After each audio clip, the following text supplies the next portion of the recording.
here in Atlanta, GA. A moment ago, here was the scene. The Falcons coming out from their tunnel to the roar of all the folks here in Atlanta. We're ready for football as these Falcons get set to match up with the New Orleans Saints.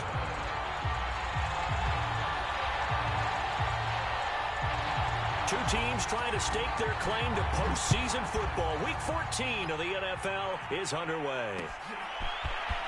And we'll see a return here from the end zone. And he's able to get this across the 20, but not by much as he's marked down officially at the 21.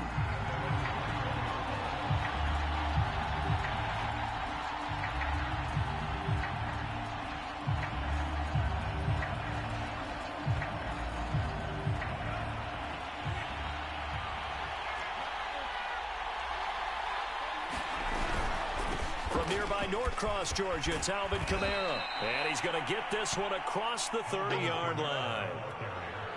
Well, there's plenty of real estate for him to maneuver on that run. And let's face it, it shouldn't be a surprise. He's one of the better backs in the league. Had to come into this game with the idea, slow him down. Otherwise, it's going to be a long afternoon. Now it's Kamara in the passing game. That catch good for only a couple.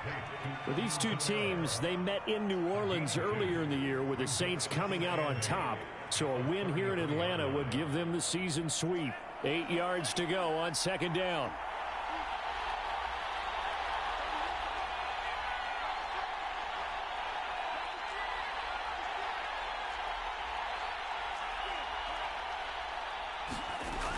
Now Montez. He's going to fire one deep over the middle. And got his man complete. Now he's going to get this all the way down inside the 35. A big connection on that one. 33 yards.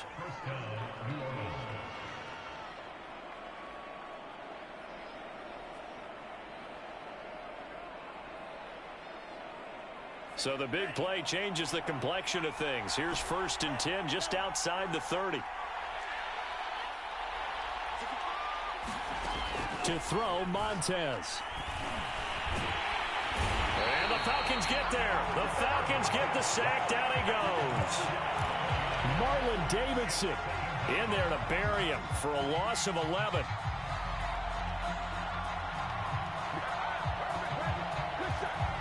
Second and 21. A lot of ground to cover.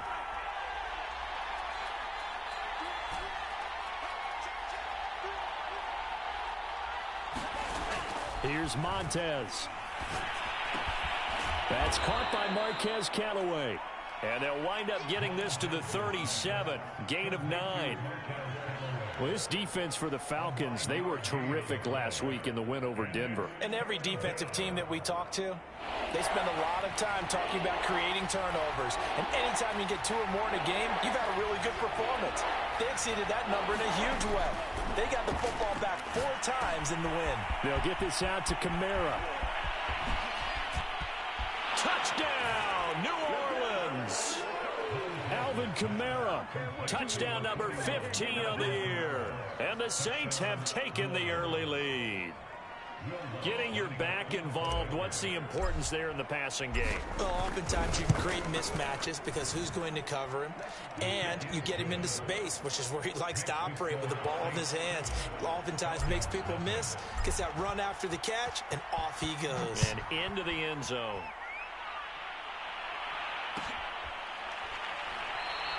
And no effort to bring this one out. It's a touchback.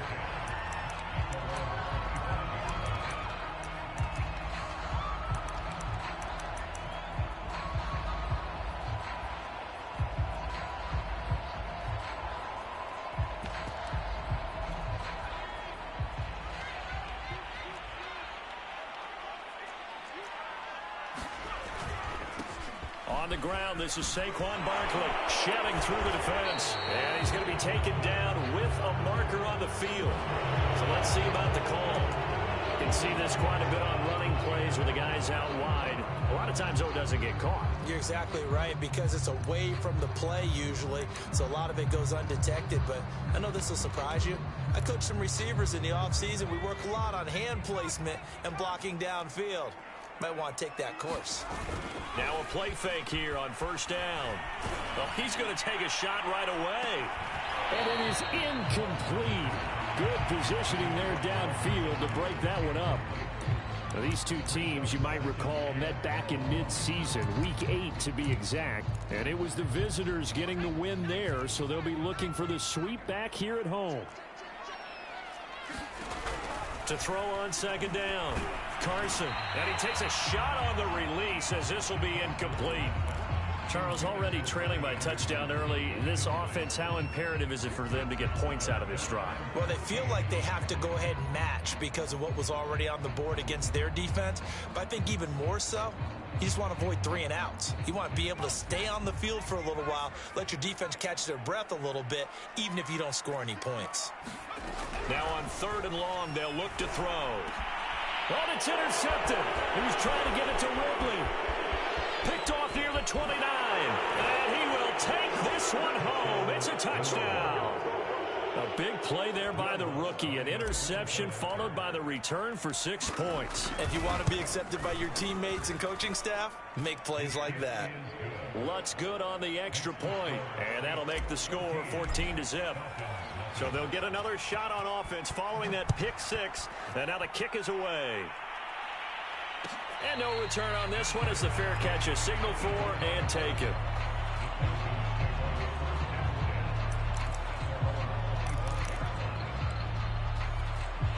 The Atlanta offense out there for their next drive. And they gave up the pick 6, and now they'll be looking to right the ship here. Now, as a quarterback, are you a little more cautious this go-around? You should be, just because after what you gave up, but you can't be so cautious as to just really take things in, and now you're not going to play loose enough to give your team a chance to score. But you still have to be careful because those defensive guys, I know the reputation defense guys can't catch. All evidence to the contrary on that last possession, though. And this throw incomplete. Now the defender all over him that time, but it's going to lead to 3rd down. And he's missed now in his first 4 passing attempts. The rhythm is just not there to begin this ball game.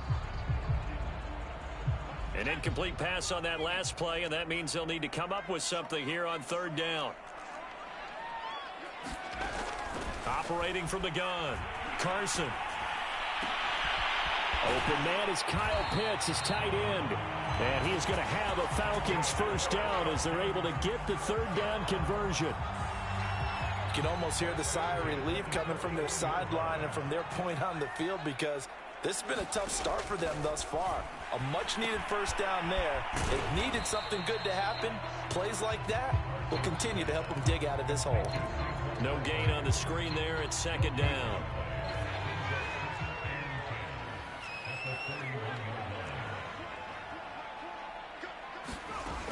Again, he'll drop to throw. Pass incomplete. That was not a real confident throw right there, and he's just 2 of 7 to start the game. Now he's going to have to find a groove with a big 3rd down coming up. Let's see if his confidence can increase.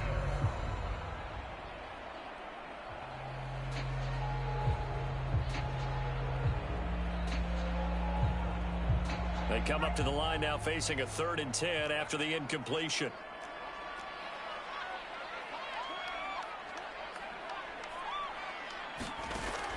They'll look to throw again.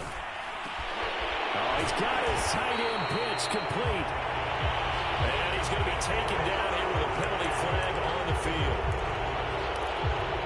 And this 3rd down looking very tough after the holding penalty. 3rd and long. Off play action. Carson. Boy, that's a 5-yard loss. 4th down now. Here's Thomas Morstead on now to punt it away on 4th down. Deontay Harris deep for New Orleans.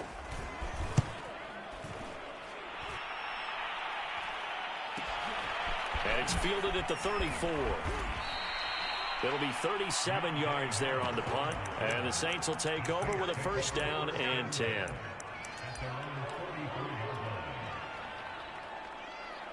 A good starting spot for the Saints as they come up 1st and 10 at their own 44.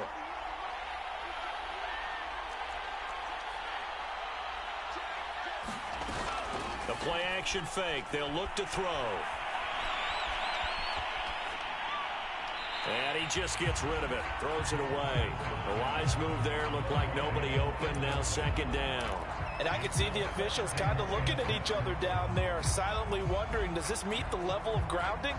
Fortunately, he did have a receiver in the area, but I have seen less obvious throwaways called as penalties.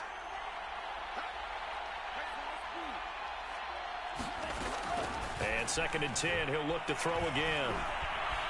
Eluding the pressure right. And that's going to be too high. Out of bounds and incomplete. A deep ball down that right sideline, and he made sure that he put it where either his guy was going to catch it or no one was.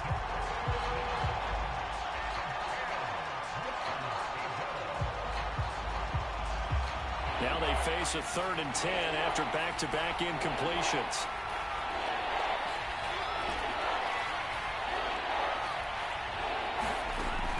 They'll look to throw. Escaping the pressure right. A hit as he throws there, incomplete. They're bringing a lot of pressure here already in the first quarter. Already sacked him once. Now they get in there and knock another one away. You think maybe that Tucker rule being gone makes defenses a lot bolder? Yes, indeed. That time, lucky that the arm was going forward. Incomplete pass. It'll be a 39-yard punt, no return. And the Falcons will get it 1st and 10 from deep in their own territory. About set to begin their next drive, the Falcons offense at the line. And, of course, this a critical game in regards to not just the division race, but playoff seeding as well. They are a game up, but a loss here could really muddy the waters. And both of these teams want to clear things up about how they feel about each other and their standing in the league. Because these two teams, they've really been the cream of the crop in their division. So this game, it's been looming on both of their schedules. Second down, here's Barkley again. And down he'll go at the 25. So many teams want to throw the ball in this situation nowadays, but I love watching a team that has enough confidence to go ahead and run the football. In that situation, that's almost a tendency breaker. A first down carry for Barkley. And he's upended at the 33 following a good pickup of 8. This running game so important for them, and they know that. It helped lead them to a victory last week when he was over 100 yards. Let's face it, it's their identity. And that's what they want to play to. They want to be that team that runs the ball really well each and every week. And right now, we're seeing a pretty good pattern of that happening. And they'll get it up just short of the 45 at the 44. I have to admit, I'm excited by that play call and the end result. Because this is a team that's down big early in the first quarter. And a lot of teams will just panic, abandon. Now Carson fumbles the football.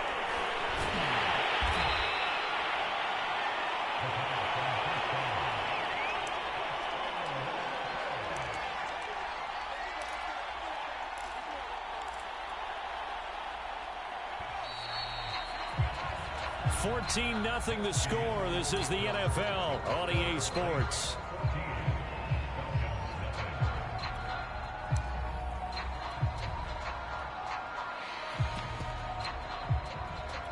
So they keep the football, but now face 2nd and long. A handoff, Barkley running left. Even with the nice move, can't go very far. Stop short of the 30. Just a pickup of a yard there. That won't help too much. They're left with a 3rd and forever now.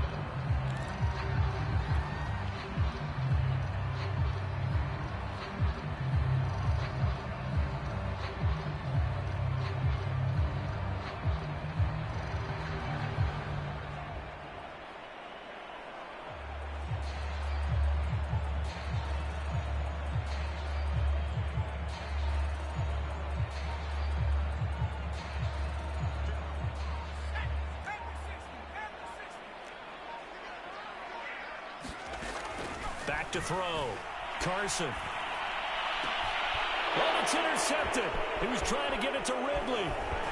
Picked off at the 49. And he's able to get it back to the 33-yard line. He's had a fantastic rookie season, made a lot of lovely throws, but that wasn't one of them. Well, we got to give him one, don't we? I mean, with the year he's having, a lot easier for he and his teammates to accept that. Blitz coming, and down he goes. That sack was by Isaiah Oliver from his quarterback position. I think this defense, Charles, realizing the deficit they're facing, they're going to have to step up and make more plays like we just saw there. Yeah, those are the type of plays that can focus a defense because, as we know, they've had their trouble so far in this one. Oh, he tries to force it in, and it's intercepted. Picked off around the 41. And the possession is theirs at their own 43-yard line.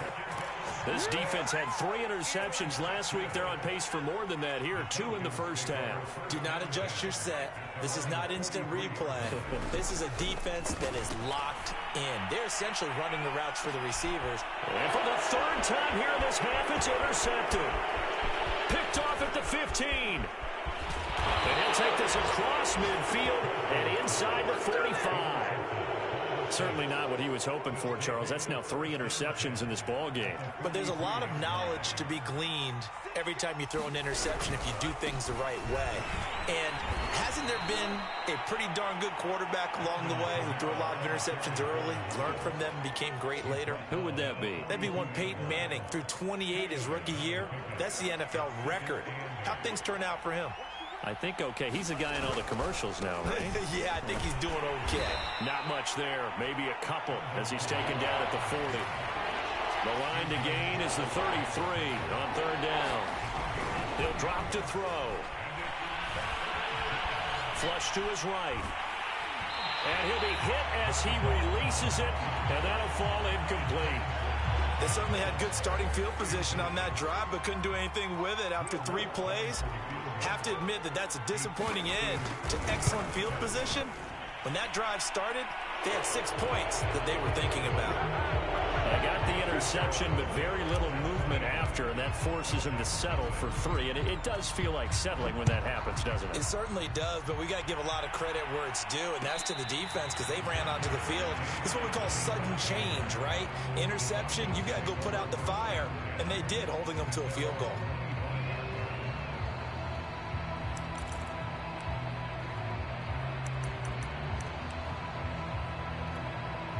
The Atlanta offense out there for their next drive. And last time wasn't pretty. 1 play and an interception. We'll see if they can do better. I want to see if they want to go ahead and throw the ball again now on this drive after what happened on the last one. Throw it on the first play. Give the quarterback some confidence. See what happens. Officially nothing on that last run. They'll try again 2nd and 10. Looking to throw. Rush coming, and he's taken down. Demario Davis leading the surge there as he drops him for a loss of 6. The Falcons on 3rd down. They've only converted once in 4 tries. This is 3rd and 17. Back to throw. Carson.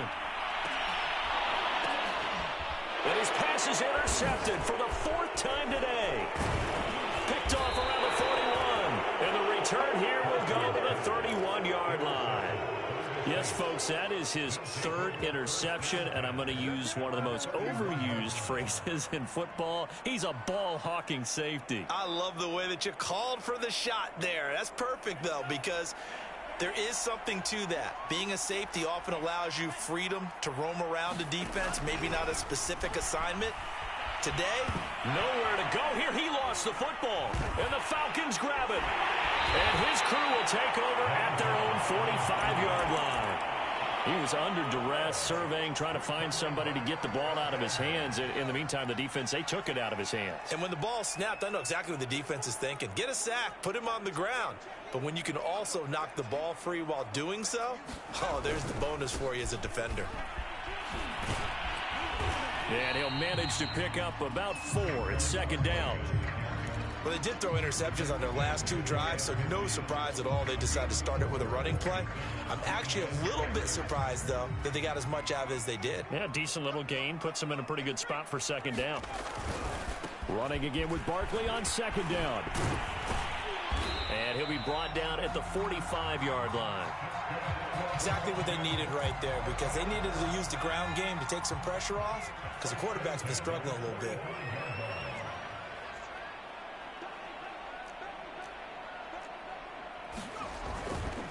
On 1st down, Barkley. And he showed off the athletic juke. Good little gain there. Not a whole lot of real estate, but a nice carry. On any explosive run, you can almost feel the ground shaking, and that's from the offensive linemen creating space for their runners. I had an old coach tell me before, they always told his runners, run around the offensive line in pregame. Get used to the ground shaking so you don't trip and fall when it happens in a game. And he's going to get it down to the 33-yard line here.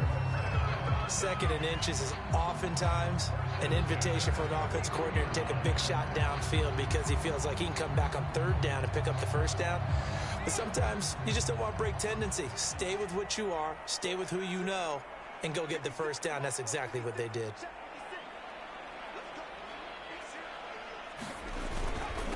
Now the first carry for Brian Hill. And he is met quickly in the backfield. Down he goes, folded like a lawn chair.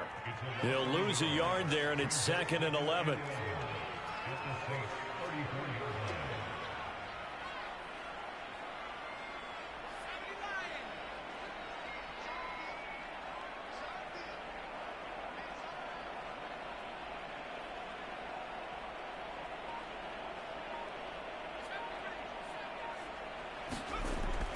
Now they'll switch it up here and look to throw. Flushed out right. And he's left with no option here but to throw it away. I hate to say it, Charles, but the way that he has played in this first half, you just kind of hold your breath every time he drops back to pass. Yeah, you might be holding your breath, but those guys on the defensive side of the ball, they've got big smiles on their faces. He's handing out picks like the people just leave the candy out at Halloween and you take what you want. They're having a blast out there playing against him today. To throw on 3rd down. Carson. They'll set up the screen to Barkley. Barkley a 1st down and more. And finally wrestled down at the 11. 2 minutes remaining in this first half of football.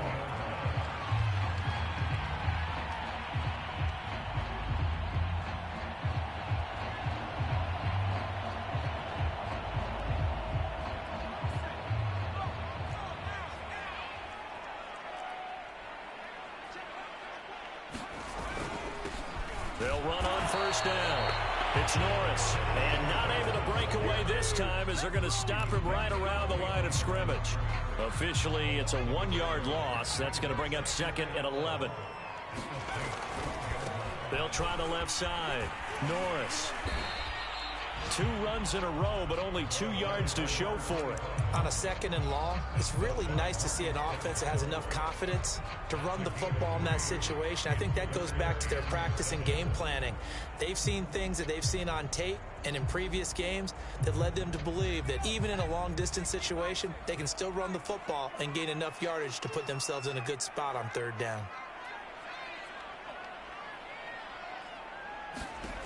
On 3rd down. Carson. And that will be taken in by Ridley for a Falcon touchdown. Calvin Ridley, his 11th touchdown of the year. And the Falcons get a bit closer. Now, I believe they buzzed down. They're going to take another look at this play with all reviews coming from the replay official here in the final 2 minutes of the half.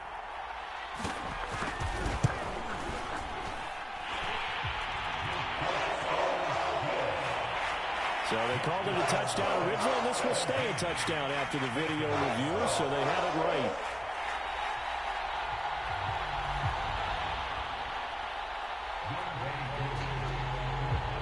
Following the touchdown, here's Koo to kick off.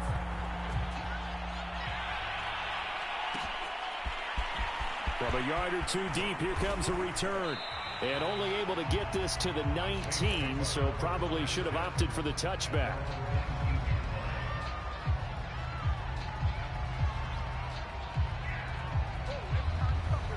The Saints offense on the field, ready to get their drive started. And last time, not only the turnover, but that turned into 6 points. They got to make up for that here. We always hear about empty possessions, but some are worse than others. You can have an empty possession, pump the ball away, get yourself set to play defense. And now this is intercepted. My goodness. Carlton Davis picks it. And they'll start out with great field position at the 47-yard line in enemy territory.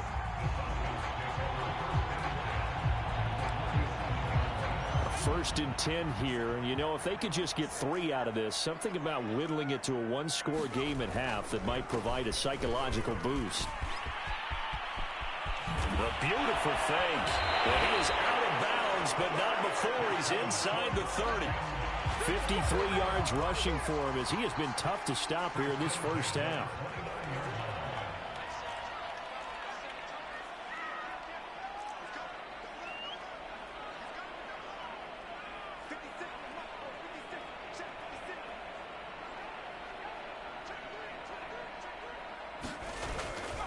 Now Saquon Barkley.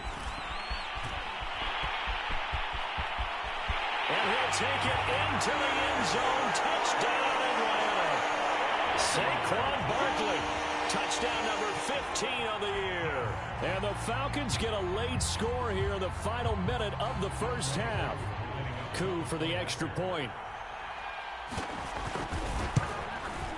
And this is up and good to make it a 17-14 game.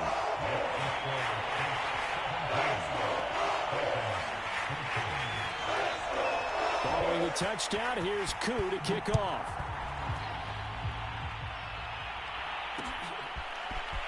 And here comes a return from just beyond the goal line. And he'll be stopped right around where he would have been had he gone down to a knee, maybe a yard shy of there at the 24.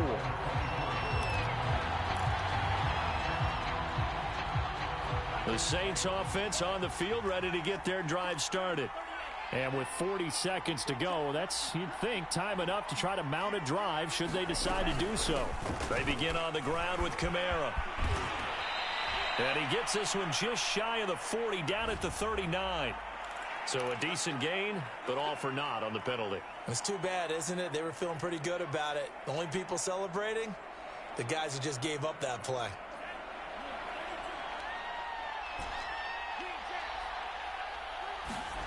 He'll look to throw. Eluding the pressure right.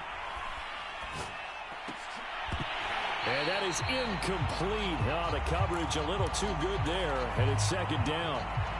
He did a fine job there of not hitting him before the ball arrived, and I've got to tell you, you can often mistime that play because of the angles of approach. When you're going to get him, sometimes you panic as well and think, I've got to be there right now. Instead, in this case, timed it perfectly and knocked it free. So some holding over on the left side of that O-line. And I know for the guys trying to move those big defensive people, they'd love for them to stay in one spot. But they move around so quick and so fast that sometimes you just have to grab them. They'll keep it on the ground again here. And he still has yet to get on track in this first half as they're going to stop him behind the line. Just a 1-yard loss that time, but that's not what they needed. Now they're dealing with a 3rd and long.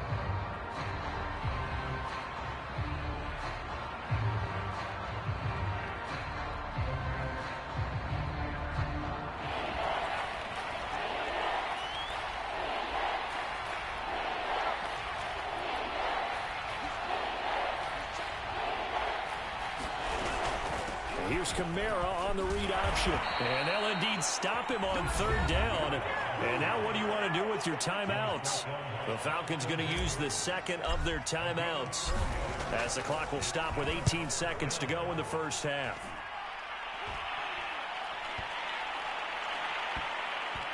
And this one's going to be touchdown right at about the 35-yard line.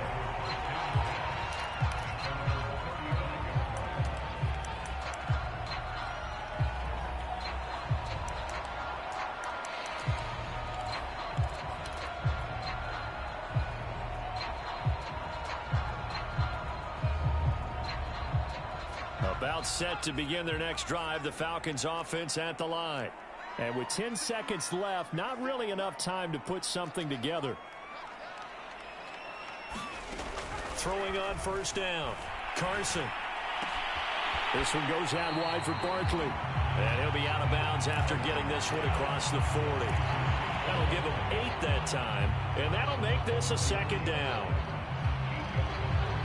And unless this is a quick incompletion, this is likely the last play here of this first half. A final shot before break. Carson, that's complete. He's got Barkley out of the backfield. And he'll be taken down, but not before he works it past the 50. So we have reached halftime with the visiting Saints out on top. As we'll head down to Orlando, that's where we find our man Jonathan Coachman at our EA Sports Halftime Report. Coach.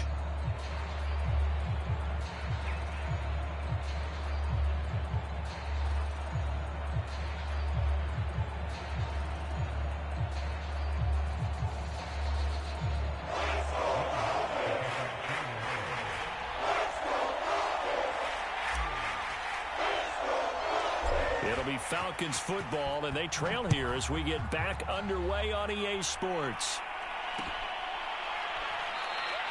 And we will not have a run back here as the second half starts with a touchback.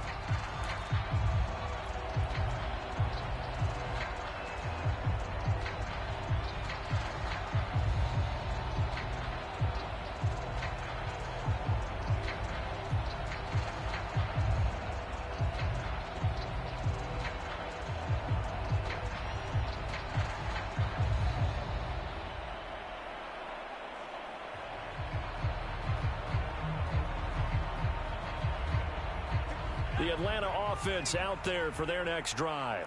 They do trail, but they have a chance to possess the football first to try and do something about it. And that certainly makes it something of an important drive for them, because is it going to win the game? No, but you have to do something to bring some life to your sideline. The last run got a couple. Here's 2nd and 8. Off the play fake. Carson forced out to his left. And he'll just get rid of it. Well, defensively, they haven't let him just sit in the pocket and get comfortable, and that's opposite a lot of game plans in today's NFL. Ordinarily, you're trying to keep the quarterback hemmed in. In this case, they brought the heat, and if he flushes out, they're fine with that, and they force another incompletion. To throw on 3rd down, Carson. Got his man, Robbie Anderson. And they work this well upfield across the 45. He's such a good route runner. Shows it there on 3rd down. Very proficient and a good pass. And you know what I've observed over the years in the NFL? The better a route runner you are, the more confidence your guy's going to have in you to go to you in important times, because he can trust you being in the right spot, and they connected there and picked up a 1st down. After the pickup of 5, here's 2nd and 5. Again, it's Barkley. And he's got room. And now look at this. Big gain, but a fumble. The Saints say they have it, and they do. He has been a workhorse for them in this game, and ball security hasn't been an issue until that point. Yeah, and let's face it, when he's going to carry the ball that many times, he becomes more and more of a target for the defense, knowing that he's going to be the primary guy. They'll just send more and more players towards him, trying to make sure they knock the ball free. The Saints offense on the field, ready to get their drive started. He gets it complete to Harris.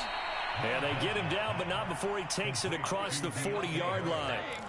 And Charles, with that completion, I'm told that puts him now over 3,000 yards passing on the campaign. And Brandon, I think we have to start to think about where we are in the season, because right now, 4,000 is not out of the question. I think a big game or two, he's certainly capable of getting that done. 2 yards the loss, 2nd and 12. I think it's pretty evident we can say what a difference a week makes. Last week, he ran pretty much wild, didn't he? Did pretty much what he wanted to do. But this one, they've stopped him cold. That, to me, that's good scouting and even better execution. And he's going to be intercepted for the 3rd time thus far. Carlton Davis picks it. And the Falcons are going to take possession as they've got it at the 42-yard line. That is now 7 interceptions between last week and this week. 3 in this game, 4 a week ago. And I saw the head coach write on his play sheet, make a little note. I hope he's writing self-scout.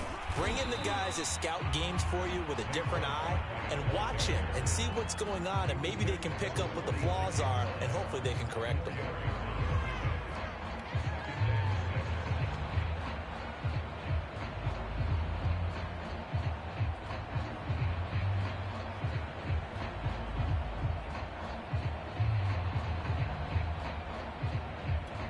Now a 2nd down and 6. They'll try the left side. It's Norris, and he got blown up. Losing yardage on the play back at the 44. It'll go down as a 2-yard loss, and it brings up a 3rd down.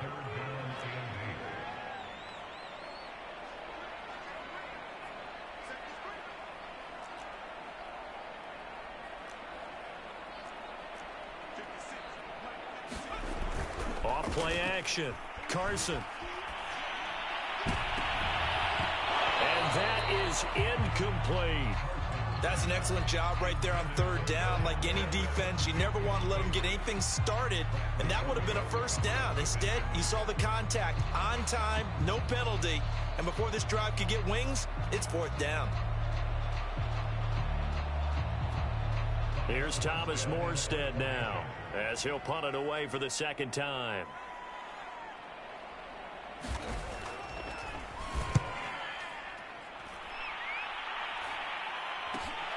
Harris returning.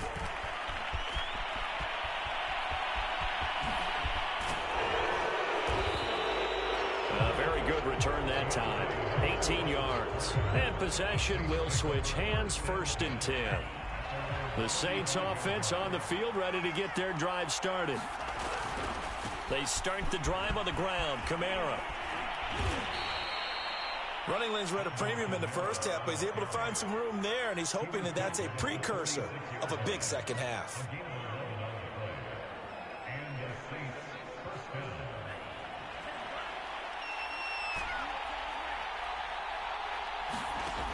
They'll look to throw now on 1st down. Escaping the pressure right. And he goes out of bounds and looks like right at the 50. He'll wind up getting right about 4 there on the scramble, and it's 2nd down.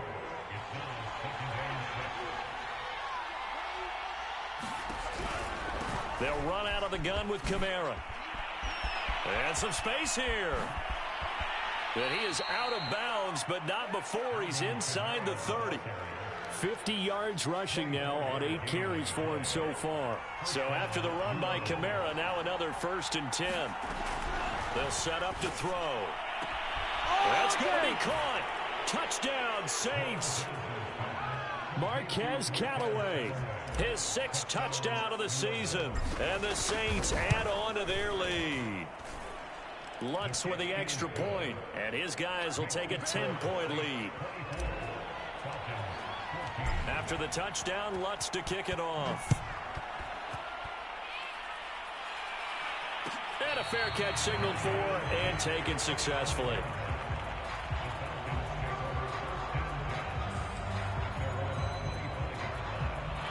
About set to begin their next drive, the Falcons offense at the line. They're down now 24-14. Work to do as they come up on a 1st and 10. And maybe a measure of revenge there. He's had his way in this one, but this time they get him behind the line. He'll lose a yard there, and it's 2nd and 11. They'll run it again with Barkley. And he'll get this one up to the 26. After getting stuffed on 1st down, not much better there. 2-yard gain. Not the start to the drive they were looking for. That run doesn't do much at all. No, not at all, and it leaves them with 3rd and long. And you know, this is the time of game where these drives really, really start to matter. They've got to make some moves. This offense in desperate need of a conversion as they come up on 3rd down. Looking to throw. Carson. And now here's another interception. Picked off at the 38, and his guys are going to take over at the 39-yard line. So from the 39 now, they'll come up on a 1st and 10. They'll come out throwing here to start the drive. And his pass is intercepted for the 4th time today. Picked off at the 30. Yet another interception, and I just had to double-check my math. But it is now 8 between last week and this week. Well, I just used a calculator. I didn't worry about double-checking it. But the thing that always throws me when you see quarterbacks in this type of a bad spot, they're trying to figure out what they can do to change it, and sometimes they try too hard, and they never get out of it. And that's where he is right now. He's just locked in a really bad way. And this one is incomplete. That was nice work there defensively to force the incompletion. Now, even though this drive started in plus territory, they're still not in field goal range yet.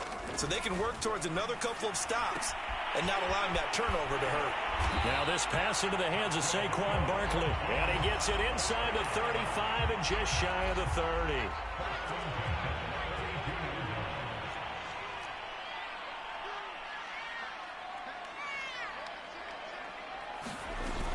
On first down, Barkley. 5 yards is the tally on first down. That brings up 2nd and 5.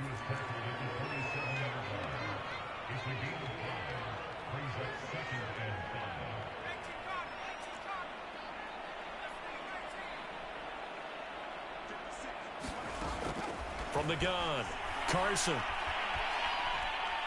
And a big loss here as he's taken down. Cameron Jordan in there to bring him down, and that is sack number 17 now on the season.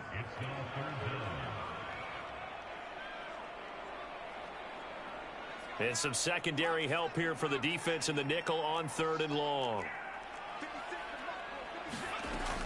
Back to throw. Carson. Oh, this will be incomplete. The rush gets home just as he was letting that go. That could have been worse. Instead, it's 4th down. Another throw there off the mark, and obviously he's battled all of the interceptions. Things just haven't been true to form for him. I don't know. What do you think's going on out there, CD? That's a great question, and my suspicion is he's been coached really well to not show that he's having a problem. You know, they always tell you no matter what, you keep throwing the football with confidence. Well, we're not seeing a confident thrower right now. He's off balance, the passing game's off balance, and the defense is taking advantage. That punt was near perfection as it checked up inside the 5-yard line. You never know where these things are going to go, do you? No, what was it? You got a John Heisman quote about that, yeah, right? He said the football is roughly a prolate spheroid, which means it's going to bounce funny, and you never know where it's going to end up. The Saints offense on the field ready to get their drive started. And he is not going to get away. The rush was too strong, and this is going to wind up a safety. Well, I think you can go ahead and give your punter an assist on that one. Pinned him deep, and the defense comes through with 2 points. You're exactly right, partner. This was all set up by a great punt, and if the ball goes in the end zone, this never happens. So great call. Give the punt team and the punter some love. So it'll be a change of possession on the turnover when we get back. This is the National Football League on EA Sports. They go play action here on first down. Rolling to his right. Airing it out, looking for Ridley. And this is caught right along the sideline. What a job of keeping the toes in bounds there. It's a big play there for Atlanta. So how about this for field position after the big play? Inside the 15 now as they come up on 1st and 10. Gonna give this time to the tailback. And strong running there as he's inside the 10 and down to the 8-yard line. 2nd and 5 from the 8. They'll keep it on the ground. It's Norris. And he'll work his way closer to the goal line as he's got 5 down to the 3. The Saints going to call the first of their timeouts. It's just their first. They'll be down to 2 remaining as we step aside here in the 4th quarter.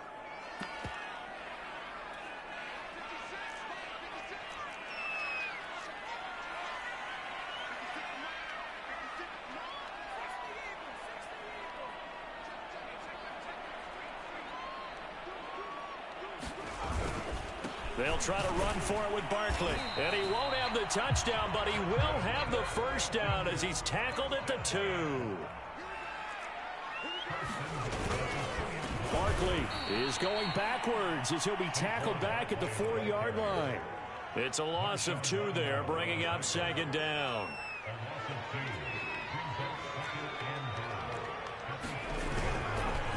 Running left, it's Barkley. And maybe a measure of revenge there. He's had his way in this one, but this time they get him behind the line. It'll go as a loss of a yard, and it'll set up 3rd down.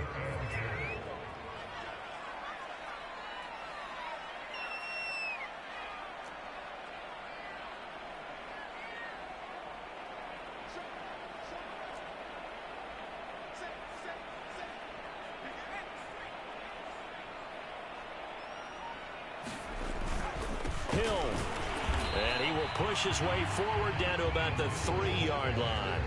Only a yard on the pickup there, and it's going to bring up a 4th and goal.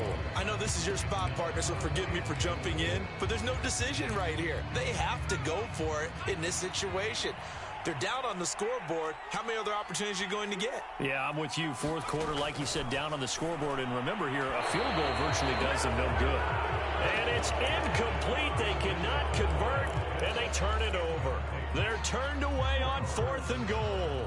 And the Saints able to come up with a goal line stand. The Saints offense on the field ready to get their drive started. And he's got this one complete to Callaway. That catch good for only a couple. Here's 2nd and 8. He'll find his tight end. It's Adam Troutman. And they'll get him down up past the 15-yard line. Another nice pickup through the air, and I think a lot of people might expect them to run the ball in this situation, Brandon, but with this lead, they're electing to throw the football. Swings, slants, quick outs, things that they consider safe.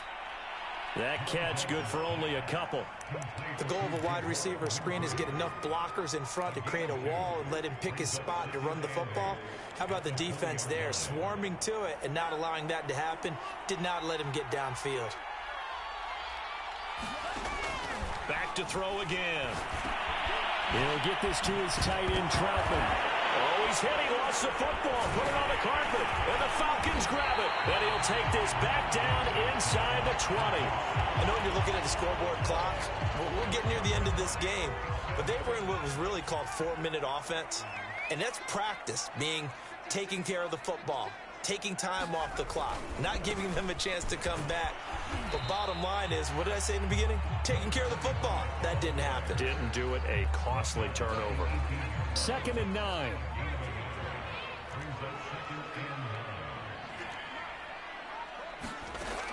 Looking to throw. Carson.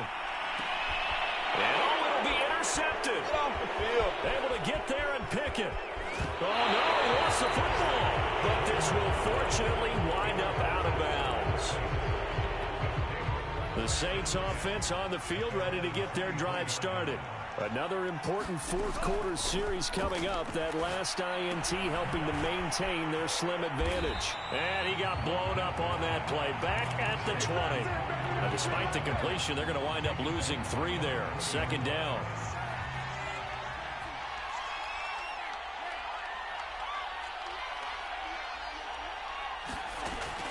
They'll drop to throw.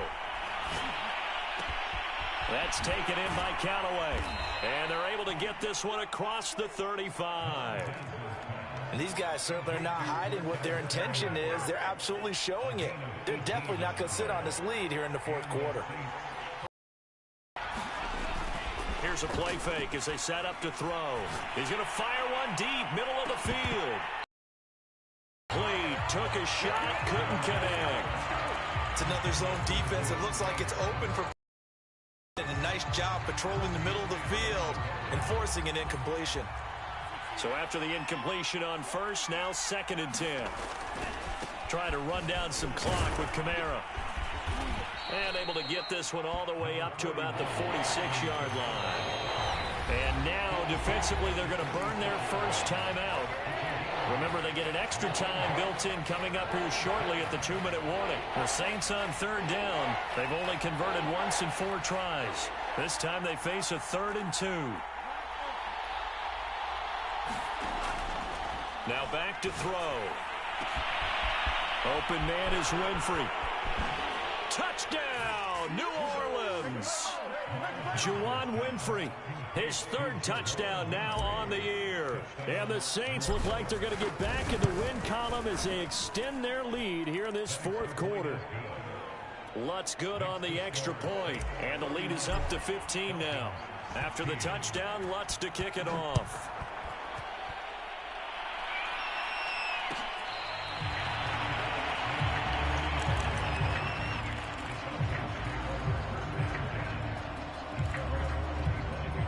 The Atlanta offense out there for their next drive. And they had a nice little drive going last time. Threw the interception in the red zone. Costly. Bad enough to... And this is intercepted. And that should do it. Picked picked off at the 33. And he's able to get it back to right around the 27. The rookie was trying to push it downfield, but the safety bit him. And he'll learn that you have to hold the safety. And you do that with your head movement, your eyes, sometimes your shoulders. Hold the safety so that you can get back to the throw that you really want to make. He got so excited thinking his guy was open that he made it easy for the defensive back to go get the football. Kamara gets it again on second down. And stopped a few yards shy of the goal line at the 3. 82 yards rushing for him so far in this one as he nears 1,400 for the year. A good chance now to put this game on ice. This is 1st and goal.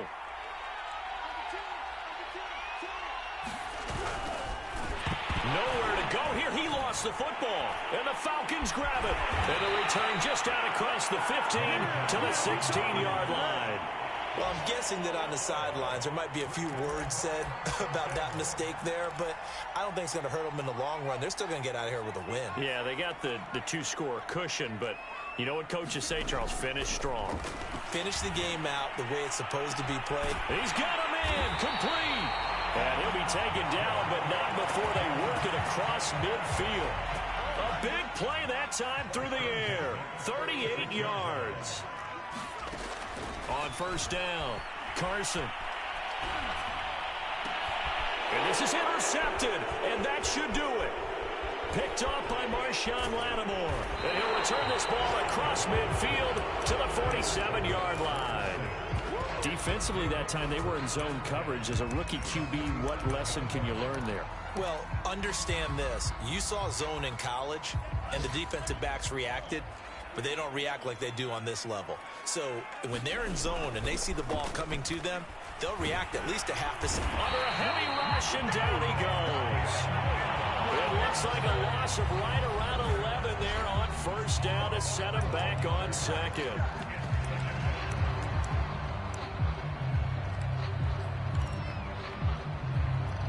Well, they're in some hot water now. After that sack, it's 2nd and 21. That one looks like he'll throw here.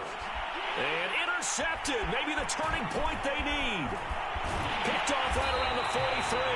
And the return comes to a halt right at the 44-yard line. I think you and I were a little surprised back earlier in the game when he threw his 2nd interception. I mean, who would have thought a quarterback of his caliber picked now 5 times?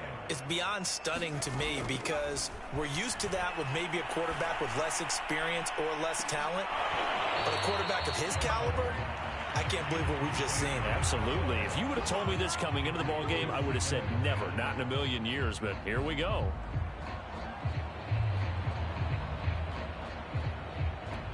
Second and 10.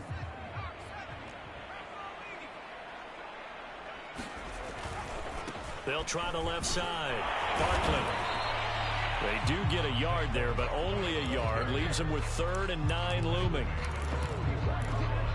The Falcons going to use the 2nd of their timeouts as they'll stop him with 13 seconds left to play.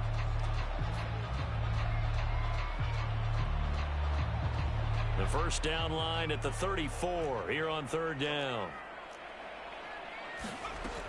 Back to throw. Carson. He's going to look deep down the field. Got a man. It's caught at the 6-yard line. And whistles, and they take their final timeout with 7 seconds left. I'm pretty sure any quarterback will tell you it's nice to have a tight end that can stretch the field. And how about him right there, working in the heart of the defense, and they connect on a very nice play downfield, a combination of talent and toughness to go into the brine. And this is caught, so it's a late touchdown, but maybe too late. Still a little time left on the clock, however. And now in a 9-point game, they'll still just need to go for 1 here. As this gets them back within a touchdown and a 2-point conversion.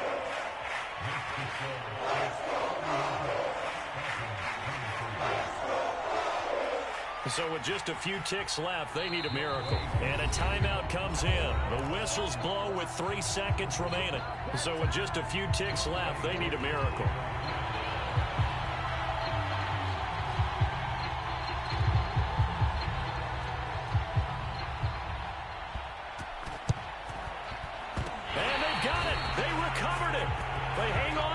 there's a penalty flag down.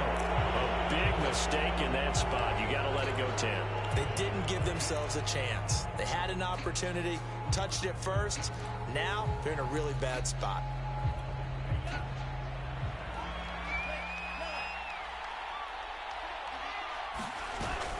On play action, they'll throw.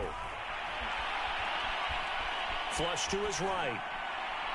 And it's incomplete. They're still throwing to the very end, but now this game is over. So this one, a victory here for New Orleans. And I tell you what, I can't remember a defensive performance as good as this one. They seemingly forced turnover after turnover after turnover every time you turned around. Yeah, you could just keep going with it, can't you? After turnover, after turnover. As this game unfolded, they were doing all the dictating, right? They told the offense exactly how it was going to go down today. So you saw them deflate with every series, didn't you? Every time they ran onto the field, it was slower and slower to get to the football because they just felt like if we go out there, we're just going to turn it over anyway. So it was really, really a stellar performance. So for the Saints, it's an important win for their play.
Hey, what's up?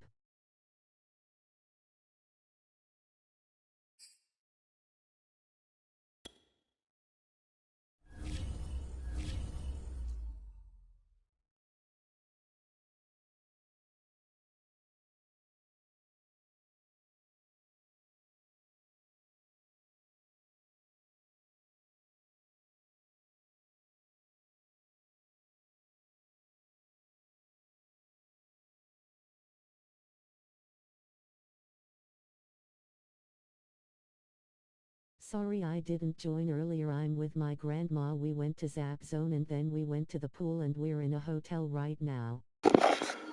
You're good, man. Go do your thing. I was just streaming the game. I wasn't streaming the stream. I got all my kids, so I definitely don't plan on being on. Actually, I was planning on getting off right after that game.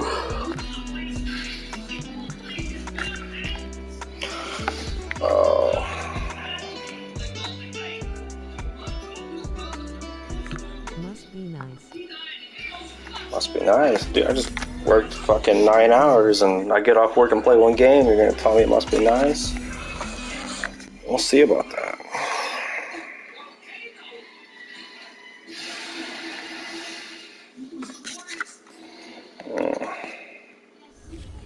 Sarcasm. Hard to tell through text. It's hard to read sarcasm like that.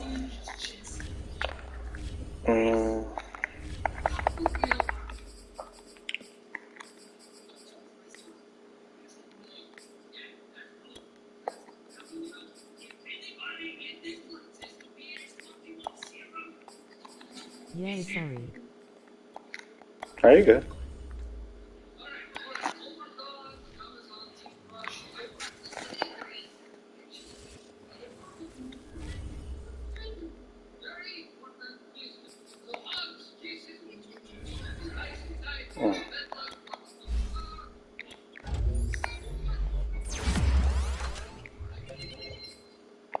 I'm Grandma S in the shower right now, so I'm just chilling. Grandma's in the shower. I haven't been to a hotel in so long.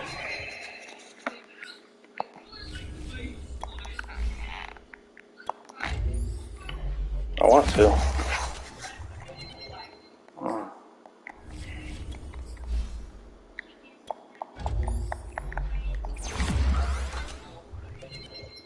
She's still down here? Yeah, she's over there watching TV laying on her bed. Same here till today.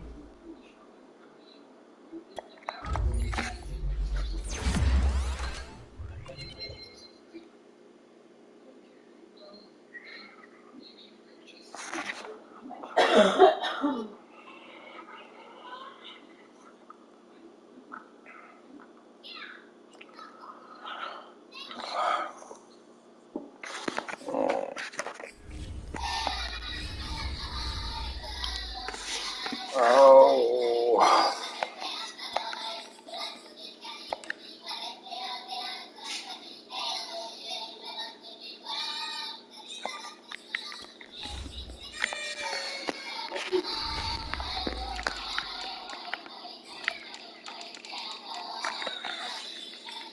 I'm gonna hit the gym later, there's one here. Go for it. I need to. I got a Y pass, but I haven't gone in like a month.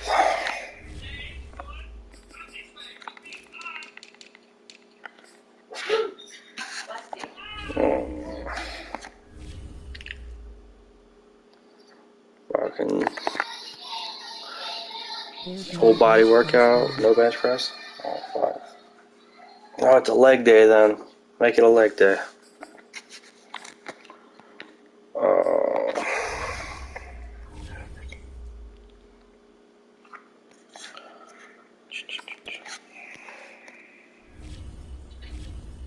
There's weights for curls though. No, skip it. Leg day. Leg day.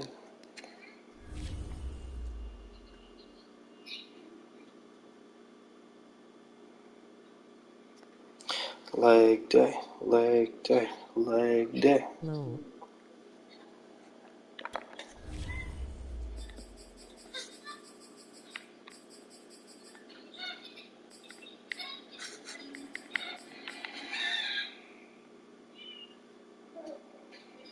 I have a treadmill in my basement and I've ran every day since Tuesday. No treadmill. No, I'm talking actual like leg presses and leg curls and squatting, planks. Maybe get a little bit of an ab workout in there. Treadmill is a whole different aspect of it. It's straining your legs, but it's more like lung and body balance. Ugh.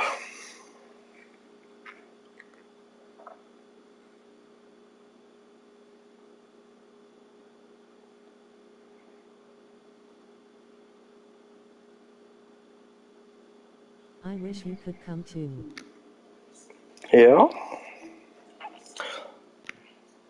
Buy my ticket and I'm on my way.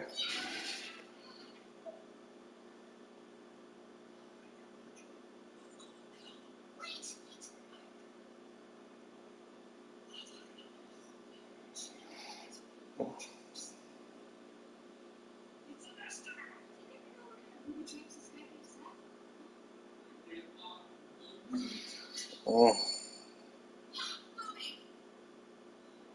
You could just drive. I don't know how far away the drive is.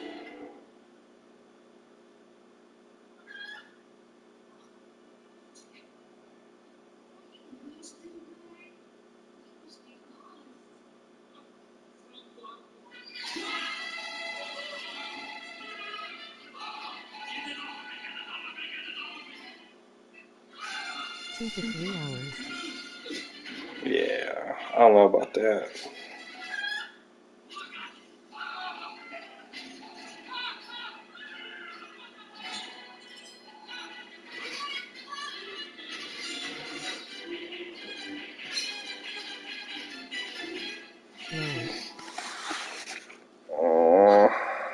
I drove all day, man. I ain't trying to drive anymore. Private jet me. What's up? When you told me that? What? I gotta use the bathroom, but I got her calm, and as soon as I leave, I know she's gonna wake up and cry. It sounds like Jaws. I'm done. My game's over. I know, but you're talking and stuff, that's all. Oh, I just talked to her a little bit. He came in there at the end of the game. I had another dude who was offering to play a game, and it just advanced. So I mean, I still have all tomorrow, all Sunday. Let's say if the girls were asleep, I was gonna possibly try to knock it out if there was no problems. The other one's halfway there. Eyes keep slowing down, but like I really gotta go potty. Yeah, go potty. I don't know what you're asking. I told you, my game's done. Whatever you want to do, go do it. Just tell me what you want. I need to when I'm potty. Okay, tell me. That's all you have to do is tell me, hey, will you come grab her? I gotta piss. Like,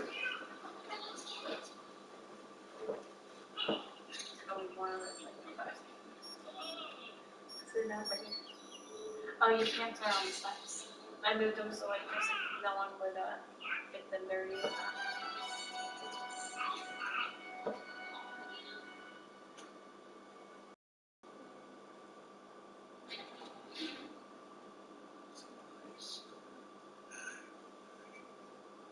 see the weakening of the eyes.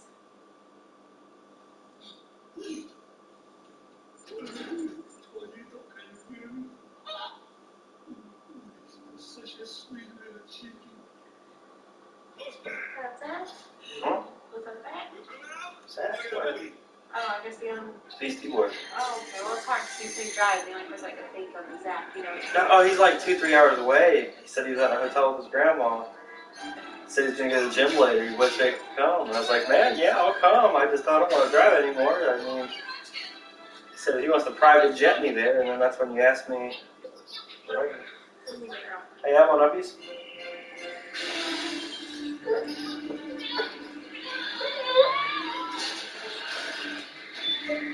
Alright. Okay, I'm drinking number 2.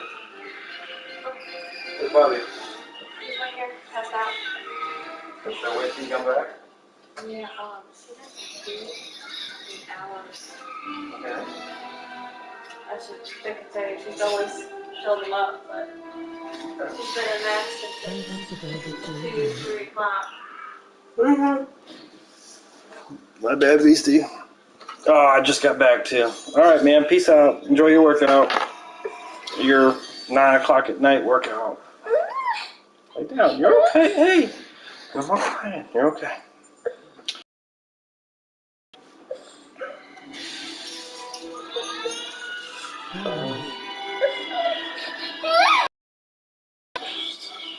You're okay.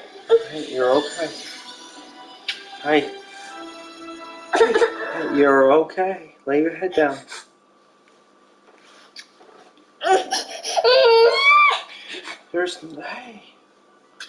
Hey, you're crying for no reason. You're fine. You're fine. You're fine. It's okay. You could be like Beastie Boy and you could be working out at 9 o'clock at night. Mm.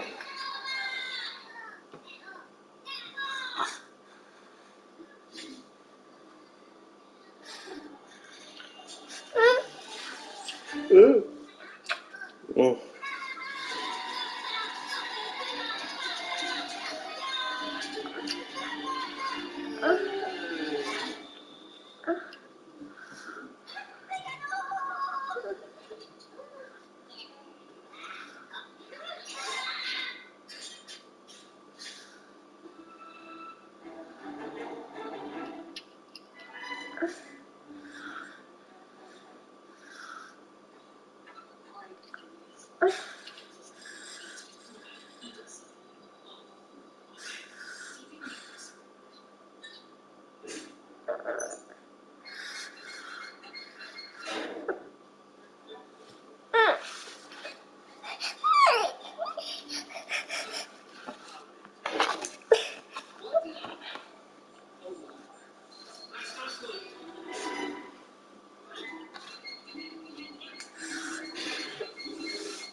Hmm. Can I know like 15, 20 minutes? Or is like, did I stay so I can switch out? Go for it. Cool. Uh,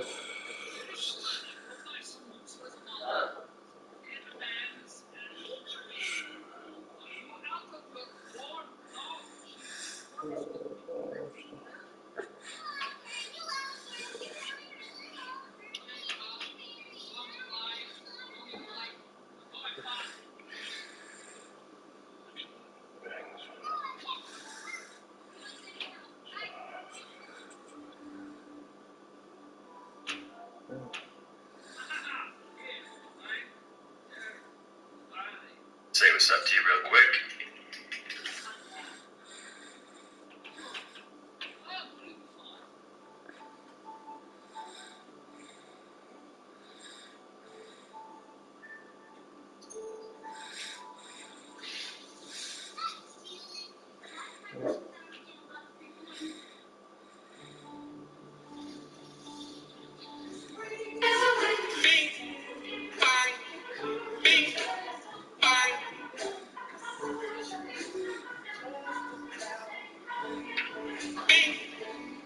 Masturbating 2 times a week increases your life expectancy of 20%.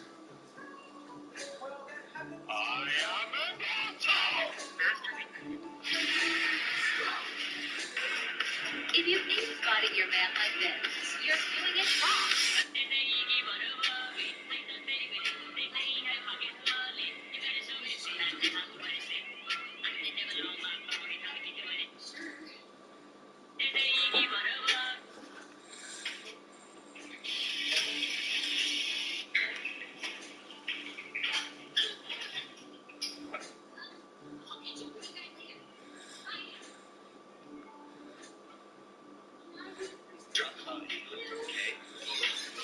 You sold one. And I sold one the other day for something. So now you have 40 left? Yes. All 42.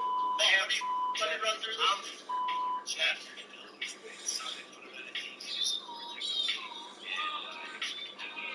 That's also just teaching my mom how to run rigs.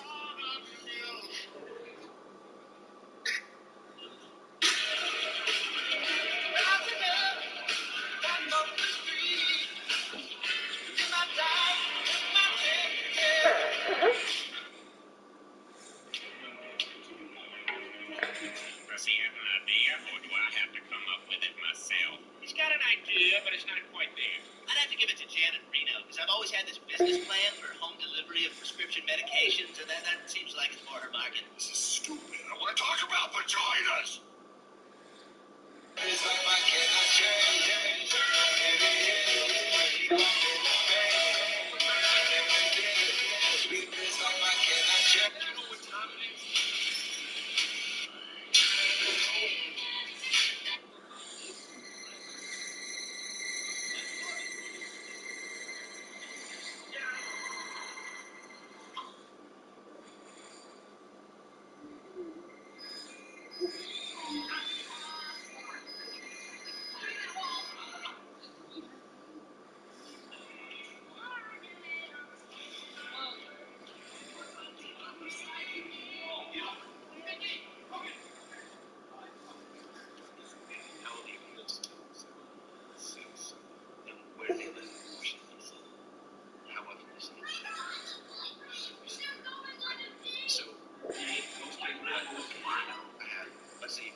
I don't know what you want me to do, girl.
there.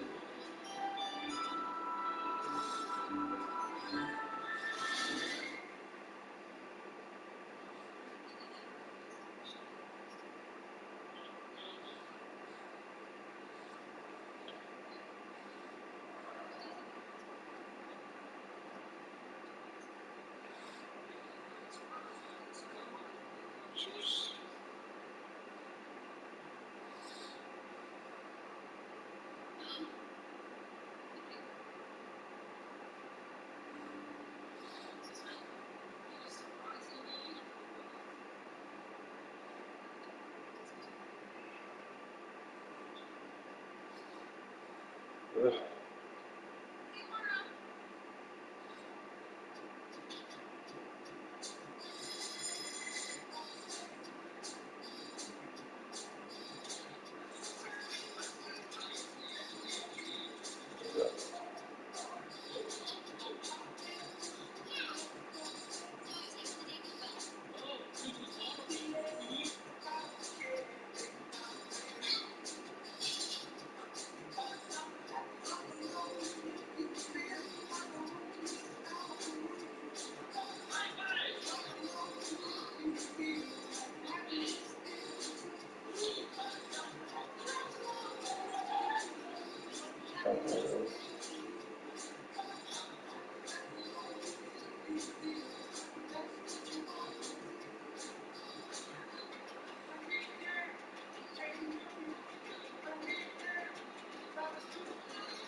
outside moves. Those ones?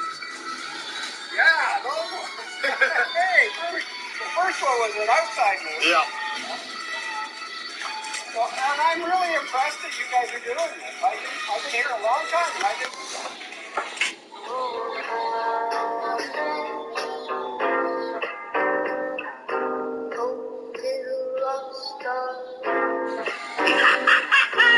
Yes.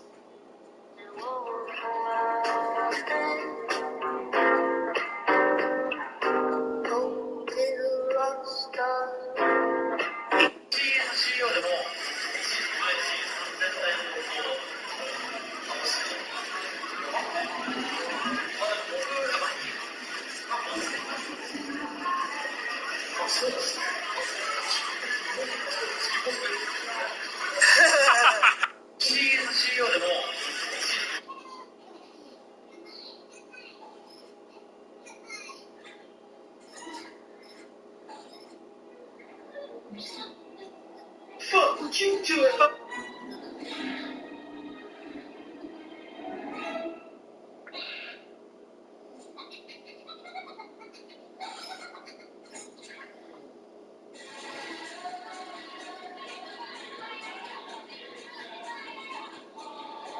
Bro, can you hurry up with my oil change? You from New Jersey? I'm not. We take our time down here in Florida.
You were doing 90 to 30. Why? Because I'm in the hood. That's a good answer. I be speeding this motherfucker too. But you got any goods in the car?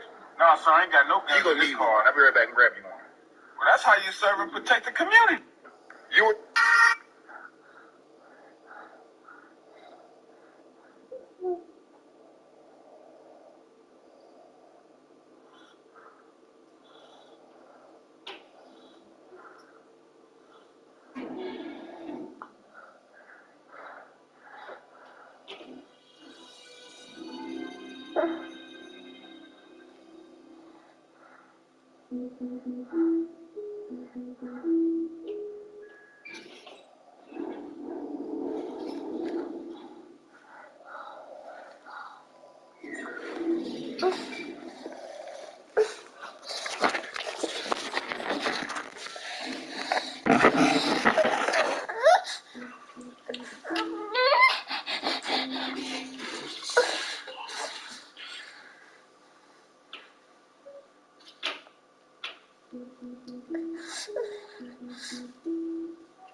How's your bath, mommy?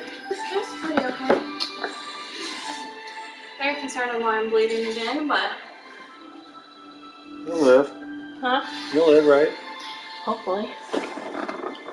Yeah. Hopefully, you don't know. I'll be doing weird things too, but...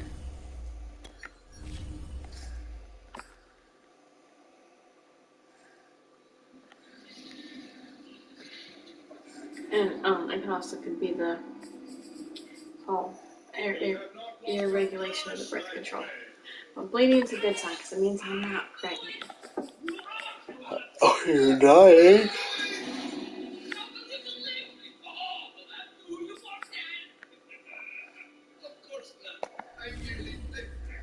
I'm not wrong. I really need to check it out. This is so fucking busy. Let me check it out. You never fucking asking me if I'm a fucking doctor. Are you Dr. Riley? No, I'm not, but I'll check it out for you. Oh, cool. We'll get it Wednesday. For $9,000. Where's that coming from? You didn't even... I looked at the calendar. Oh, okay. When's the 1st? Tuesday. Oh, cool. Cool. So you know on your feet, like, you have like rough spots, like feel right here. You have that stuff? Yeah, that's what I thought. When you notice feeling I keep basically missing, I think there's something wrong with my foot. I don't know what it is. Who said that? Mia, she's got calluses because she was freaking out. I didn't know how to tell her. She wouldn't have been able to pronounce it, so I barely. So I was trying to explain. Oh, it's fine. It's from your shoes. It's from certain shoes. They just... It's from wearing your fucking shoes without socks. And then for your fingers, it's from working and gripping hard. Or wearing a big ass fucking cowboy boots or something like that. I think it is. It's, I don't know what she wears. Oh, we got 3 pairs for Fiesta. Nice. They're the newest leggings we got Mia for Christmas. One of them is or some of them? All 3 of them. The shirt she's wearing, your mom got her. Today or Christmas? Or... I don't know. It's just randomly because it came with a bunch of stuff. I don't think, actually, it might have been for Christmas. I mean, Mom brings them clothes so much, it's hard to tell which one they're from. Okay. But, so I just been putting Morgan's clothes back in the dresser. Like, oh, we're barely getting ours back. Yeah? She don't send that stuff over. She intentionally dresses her lacking-wise. When it's like a Friday or something like that, she'll put her in like fucking... I'll pick her up. I'm like, dude, what the fuck is she wearing? Like, if she was in something nice, that's like, I would... Like, she gets all her fucking shit back, and she still fucking puts her in the worst fucking...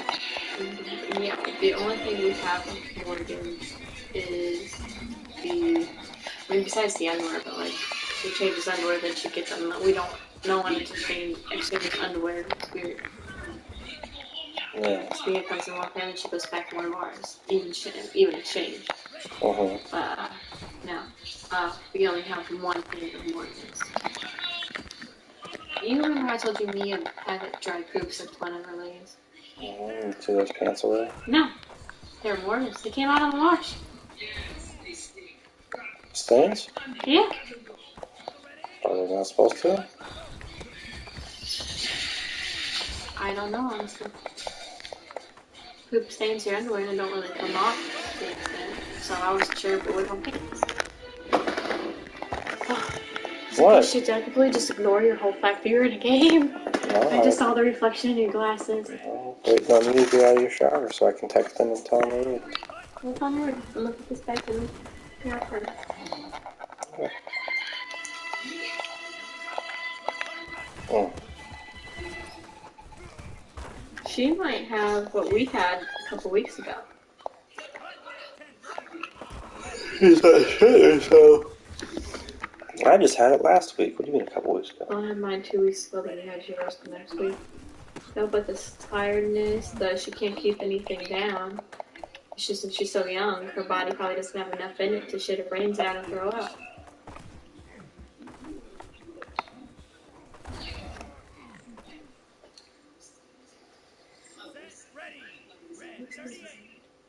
I said it makes me sad. But I'm like, if it gets too crazy tomorrow, like to the point where both kids are crying, Michael and Evelyn wise, just let me know. I'll message my mom and see if she can take Evelyn for a little bit so everyone can get it. How would that work? Load them, ready them both up while they're screaming and drive them over while they're both screaming and then drop one off and then just deal with one screaming kid? Yeah. In fact, I would probably just keep them. It'd be too big of a mess trying to fucking get all that sorted out.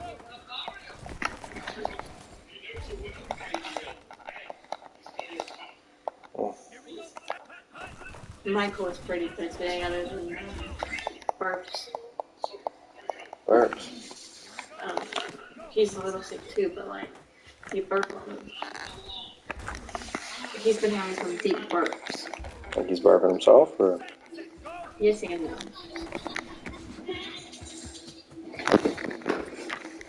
You want a drink? Sure. Oh, I tried one of these. Pretty good. Yeah? What kind of drink would you like, Madden? You stole from me? You threw them and put a hole in the wall. So? Yes, it is too. I stole half of them. They're all broken. Let's go pull one out. Who's broken fell? So half the one. That way it doubles how many I can actually use. Coke or Fanta? Or you about to do? Possibly the Mountain Dew. I'm going to try to be up for... I'm going to try to stay up till at least fucking 11:30. And get yourself some new time in. I'm like, you time. Something. Oh, yeah, mama.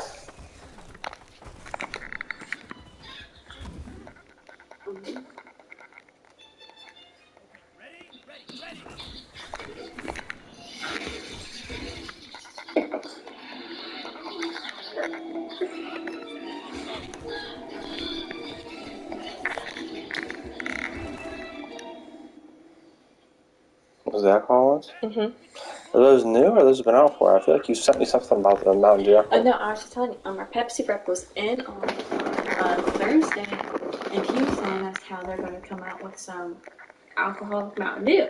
Mm-hmm. And he doesn't know where they are yet, but he said when he finds out, he'll let us know. Mm-hmm. But that video was from another state. Coming out with Baja, Code Red, Mountain Dew Zero, and Maui Water Major Melon one. Not the regular Mountain Dew at all? No. Okay. Keep forgetting my intent. Forgetting what? My intent. Because you want me to get your pants out so you don't ruin these ones? Well, how am I going to run these ones? I don't know. Sure. I mean, you still got pizza. You don't want to get grease stains. And I haven't figured out how to clean those yet.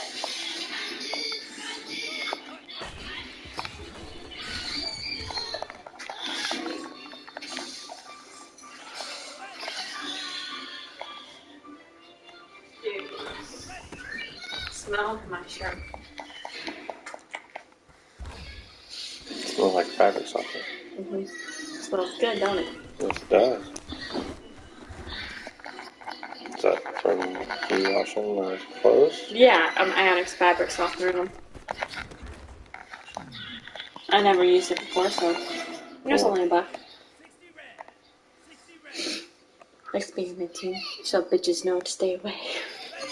You're in a uniform. Well, shit, no, I can't wash your uniform. I don't know how to wash it yet. But when I figure out how to wash it, bitches will know to stay away, because no man's laundry smells that good. Unless his mama does it. Michael's brother-in-law, Brian, like we met him, one with all the kids we saw. Yeah. Tattoos. He asked me one time, we were working together at BBT. He was there as a temp. I was there full time. We were both working night shift with Ryan Nicholas as our team leader, the dude with 5 kids. We got our. Oh yeah. They were best friends in high school and stuff like that. So they were pretty good friends, and I ended up becoming really good friends with both of them. He was like, something about like, do you dry your clothes, or like, do you like do your own laundry? I'm like, what do you mean? He's like, dude, it smells good. And I'm like, what? I was like, dude, somebody, I think I was with Michael and Caitlin at the time. I was like, dude, I just used like when I threw my clothes and like at times throw them in a dryer, I just threw one of those little dryer lint that had already been used like 3 times in there, and it was still no problem. So I never had a luxury, so I'm liking it. I'm liking all my stuff smelling good. yeah. I only ever bought 1 box, and then Dad started using them and wasting them, and I was like, all right, yep, that era ended.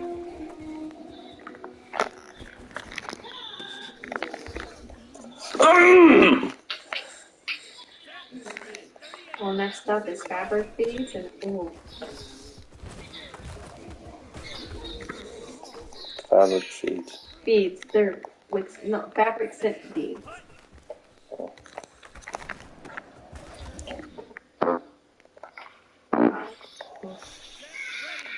What kind you want? I don't know. You want to do it? If you're okay with the weird blood coming out of me. Bloody, poopy, salivy. I know which one I want.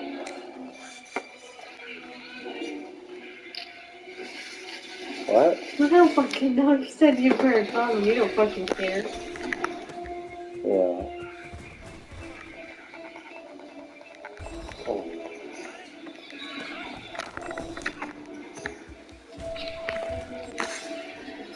I'm proud of myself how clean we kept the apartment this week. What? I think the apartment didn't get totally destroyed. So, see, I'm trying. I also took some of the trash out today. Are you the one getting the trash bags that I leave out there? Yeah. I'm just making sure.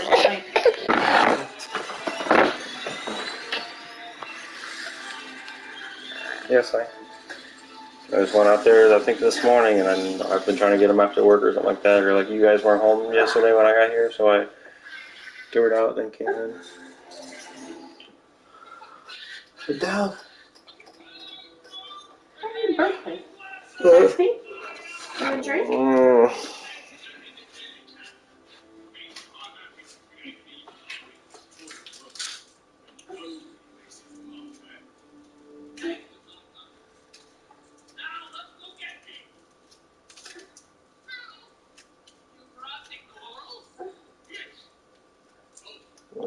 Alright, can't get this strong. I can't open it.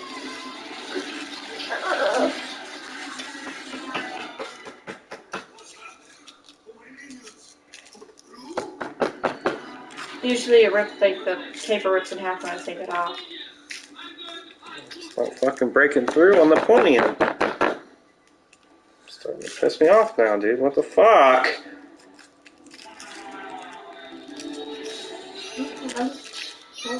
I've never had one be that fucking complicated before. Thank you, dear. Mm-hmm.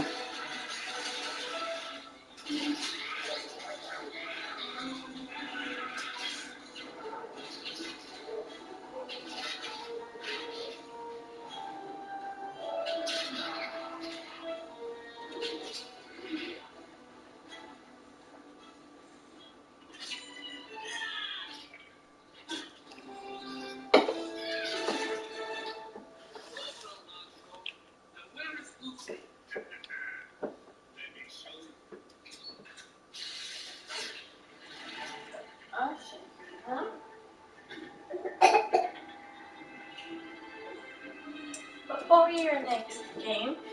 Just ask it or do whatever. Yeah, I was going to say make them 4 ounces.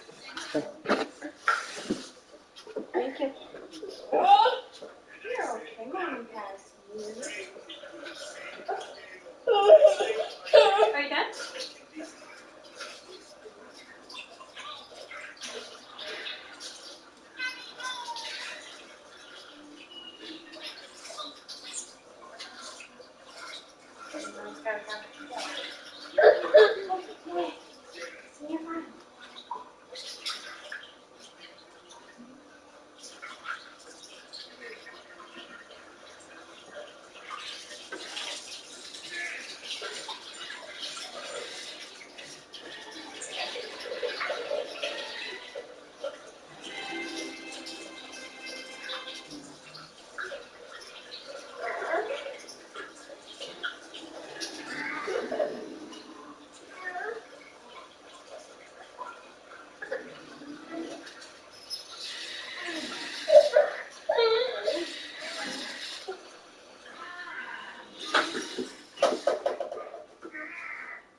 I love you, dear.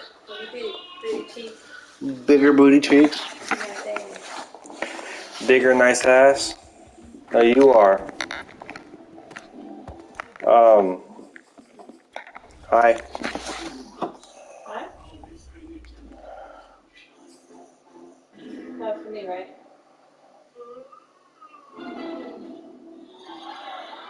Yes.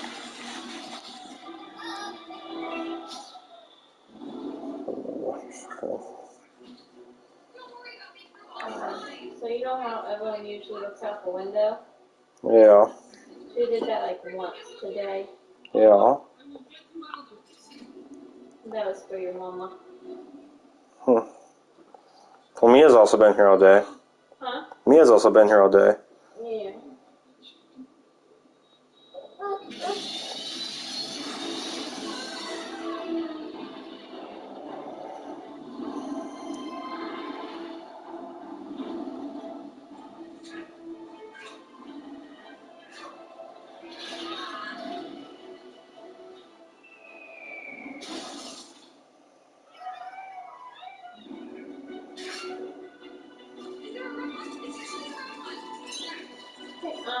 What do you need help with bills this month?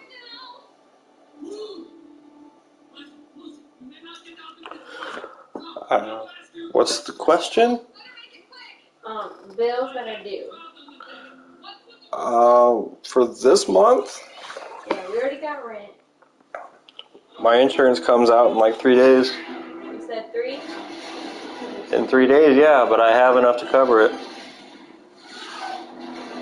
After that, it's just credit cards, and then starting for next month, I'll have the electric bill. It's like on the 6th or 7th, 8th or something like that, and then car payment on the 10th, and all that kind of fun stuff. Okay. Oh, how much was your paycheck this week? It's split up because I worked in 2 different areas, so it was like I told you how I worked in. I received 2 different deposits because I technically worked for 2 different companies, even though they're owned by the same boss. Okay. I didn't know that was going to do. Okay. I remember you telling me. I just didn't know that was for it would get the separate deposits. But okay.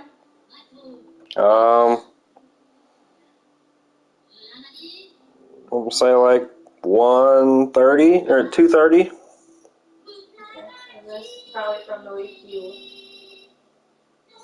the week you were sick. Yeah, there's a week. There's a week. Yeah, this is 3 days pay.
つだ。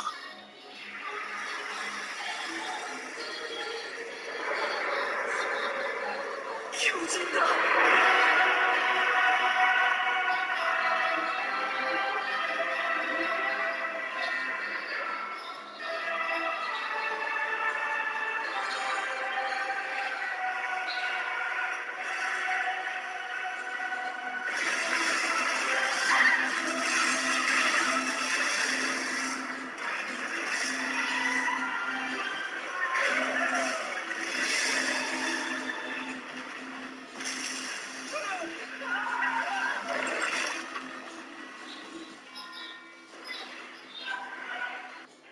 50mだぞ。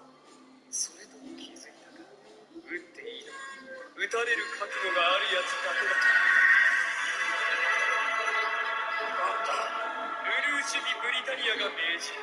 貴様たちは死ね。イ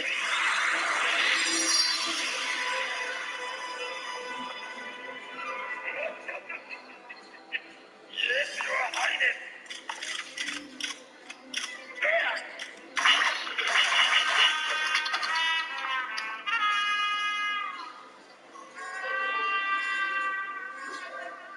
あの日から俺はずっと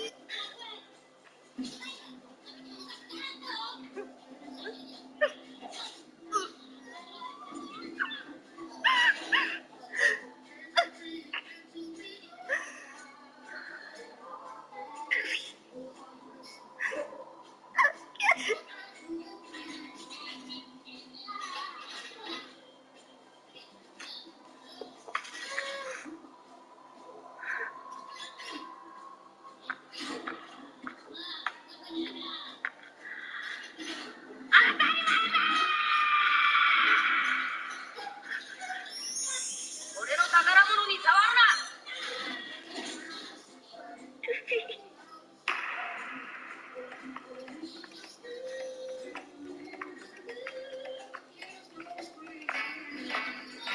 行くぞ。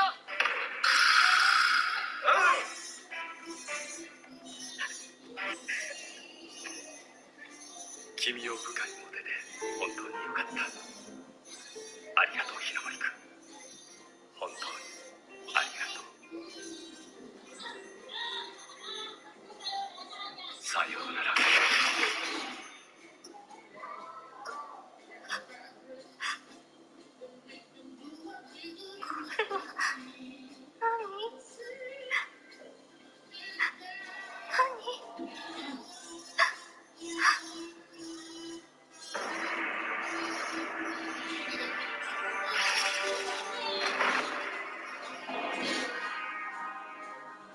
行くぞ、はい、はい、はい、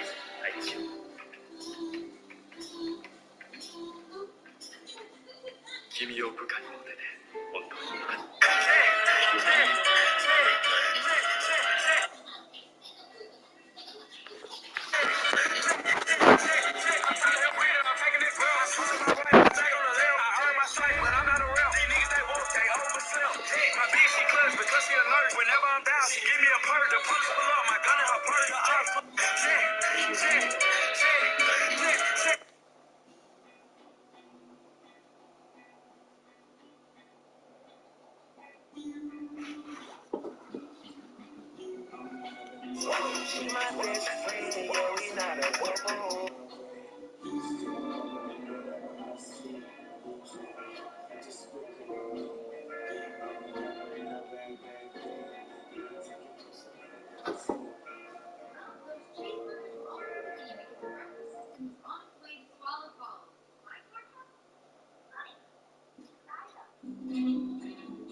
Oh, and my dad's friend texted him this.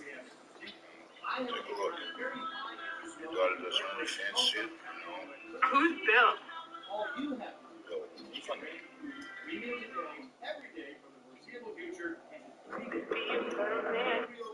hit a big event. What the fuck is that? What the fuck? Is that a fucking cat? Hey, don't fucking look at me like that. That's a weird looking fucking cat. Ma! Yo, there's a stray cat outside. I don't want it starting a fight with Lucy. Lucy, it's okay. It's okay, Lucy. Don't worry about it. Ma! Ma, there's a weird fucking stray cat outside. It looks like grandma, the fucking thing. Hey, get the fuck out of here. I have an unfair advantage.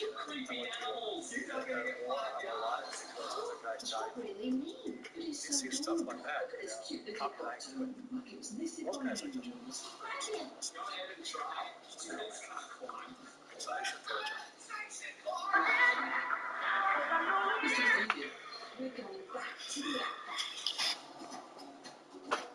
Never give up. Some deadly creatures.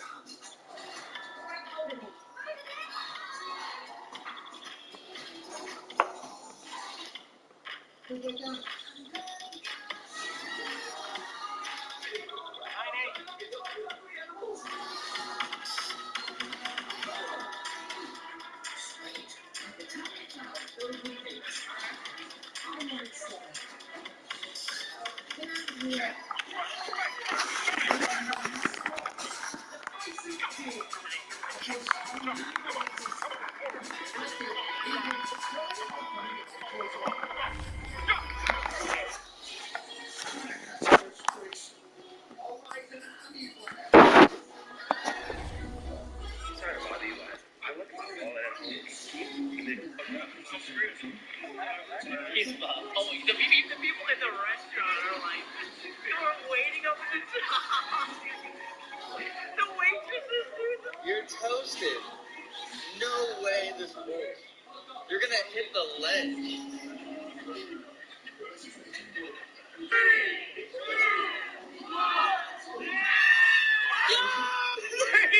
2, 1.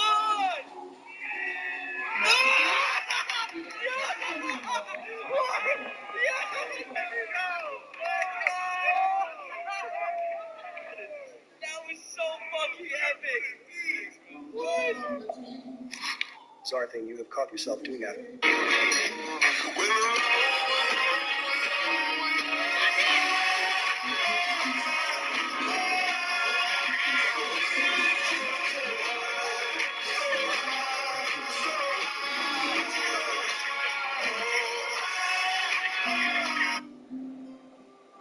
Nothing would mean more to me than for us to sing together again. You guys are like chicos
We are about 40 miles or so south of Candlestick Point at a place that first opened back in 2014 as you get a look at Levi's Stadium here in Santa Clara, California. A few short moments ago, these two teams made their way out of the Levi's Stadium tunnels, and the noise level in this place was different. They're set for football. Thank you, dear. I fucking love you. And your periods. Seattle Seahawks. And they'll carry over the back line of the end zone for a touchback.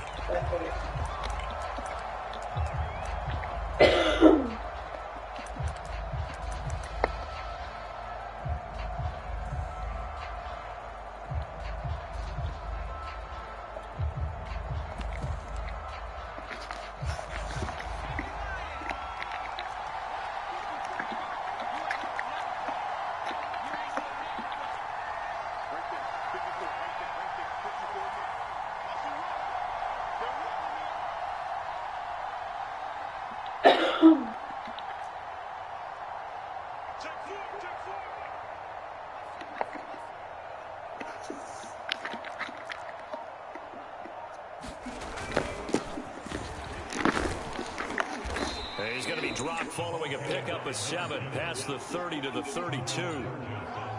You often say that sort of opens the playbook now, second and short. What do you think, early shot here? I like where you're going. Obviously, we've been together for a while because you know me. I want to take that shot early and loosen things up. 3 yards remain for second down. Did you just blame our son? And he'll give it here to his running back. That's a fart. Sounds like his stomach's grumbling. Leaves him with 1 yard to go on third down. Just not a whole lot of room to operate there on that carry. No, not at all. They did a really nice job staying in their proper places and not allowing any lanes to open up. They're just play number 3 here on the opening drive, and it's an early 3rd and 1.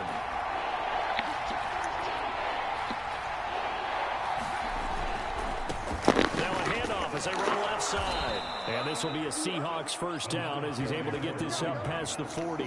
Defense had a chance to get off the field here on the opening drive, couldn't do it. I know that we go into these meetings with coaches and sometimes maybe we can get, a little bit numb because they're always going to talk about how important third down is, aren't they? Offense and defense. In this case, one capitalized and the other, as you said, had a chance to get off the field and didn't get it done.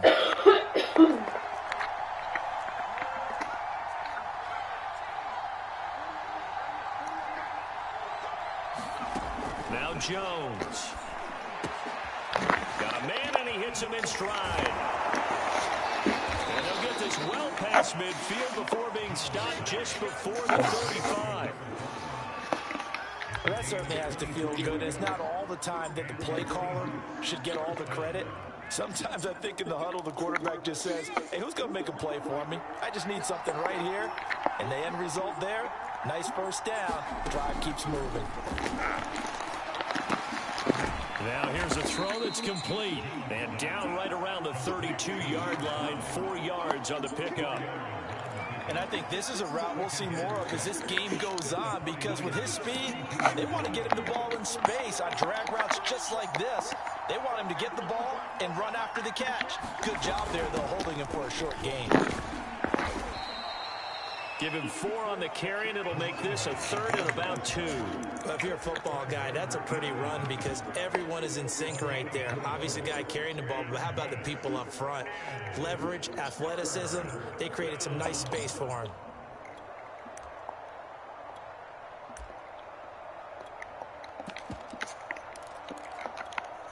An extra DB for the 49ers now on 3rd. Throwing Jones. Throwing right, and that's complete. And he is going to have a Seahawks first down by a couple of yards as they're able to get 4 there on 3rd and 2. Nice job keeping that opening drive alive, and they're in plus territory, that part of the field where you really want to convert on 3rd down. They did. Big-time pickup for them, and now I think the aggressive play callers think to themselves, this part of the field, I take my shot at the end zone. Because the closer you get to the end zone, the field gets condensed. It makes it a lot tougher to run those routes. You still got a chance to actually run past people right now. Take your shot at the end zone early in the down and distance count. He can muster only a yard there, and they'll be left with a third and very short. Well, that call makes sense because they've been throwing it well on this drive, and once again, they show passing formation, showing the shotgun. Then they ran out of it. That's a nice play by them defensively, though, to hold it to a short gain.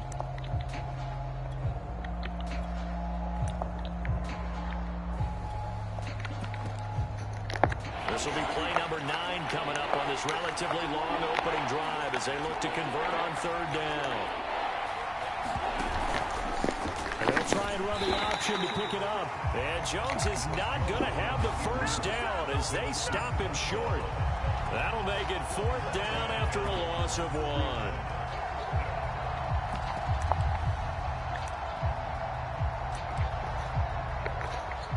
So out now is the Seattle field goal team.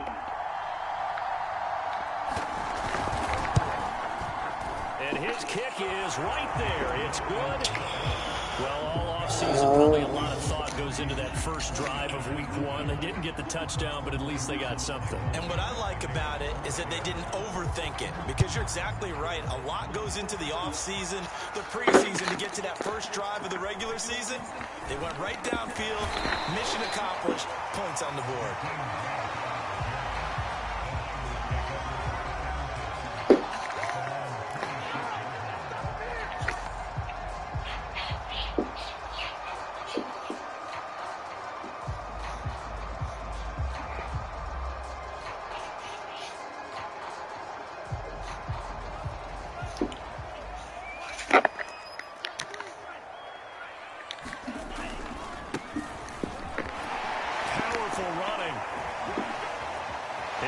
First down past the 40. The 40.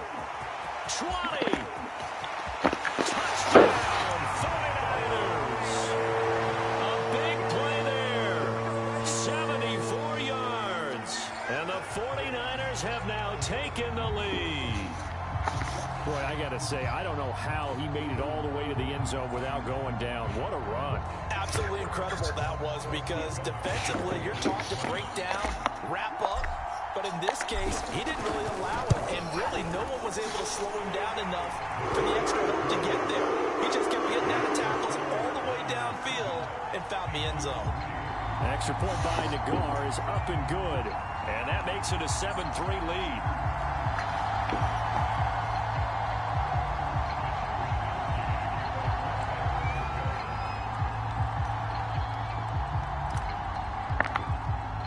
Here is Wisnowski to boot it away following the touchdown. And this will be a touchback as that sails over the end line.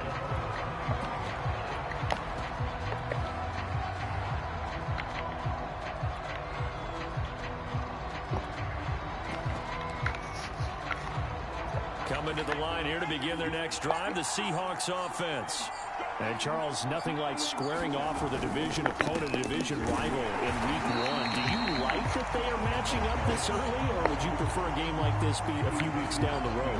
I actually like the early matchup for a few reasons, Brandon. First of all, it allows you to see that in the entire offseason and know, hey, right out of the gate, we're playing a division game. Second part is it spreads them out a little bit. If you just have them all bunched up at the end of the year, that's not as much fun watching teams try to survive that gauntlet when you do have injuries down the stretch. And last but not least, let's face it, we're TV people. What a great game to sell right out of the gate.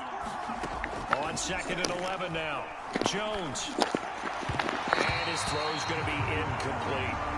You've always been very good about checking my math. Am I correct? That's the first time that it's been incomplete when they've thrown it to him? Yes, he had caught every other ball coming his way. So they feel like they've got something really good going there, and they're going to continue to go there until the defense makes an adjustment and takes it away. Well, they finally made an adjustment there. We'll see if they can build on that stop. Jones, off play action. Oh, the ball comes out on the hit, but they'll say it's incomplete. Has to be a little bit of frustration there. Back-to-back incompletions. Receivers blanketed on both attempts, this time on 3rd down.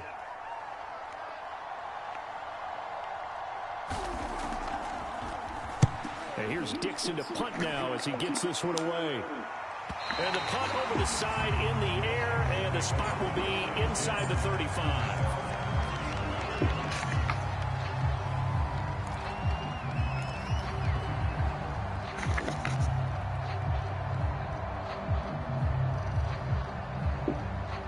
The San Francisco offense ready to start their next drive. And they hit the home run last drive. One play on the ground all the way to the house. Now the defense, maybe they're expecting a run here. Partner, I love your description because when we talk about hitting the home run, we're usually thinking about a passing play, aren't we? Something in the air, deep ball. But how about them just taking it big-time jaunt? Now if you're coming back out, now they've established this run game, the play-action pass could very well be open. They'll run on first down. It's Moore. And he is tackled inside the 40, not quite to the 35. 87 yards for him on the ground in his first quarter. He has been tremendous to start the new year. Back-to-back good plays have him on the move on first down. To throw, it's Lance. Into double coverage, and it's intercepted. Picked off at the 28. And the return stops just a few yards shy of midfield. They'll spot the ball at the 47-yard line. And that's a ball that he is going to want to keep, his first career interception in the National Football League. And I love what teams do when that happens. You bring the ball to the sideline, the equipment guy grabs it, he puts a piece of tape on it, writes on it so that you know what it is, and then they tuck it away so that you can have it for later and put it on your mantle. Pretty good deal. Oh, my God. Now, and all the way in, touchdown Seattle. DK Metcalf, 53 yards. And the Seahawks are going to retake the lead. Point after try forthcoming. And it's through, and that makes the lead 10-7.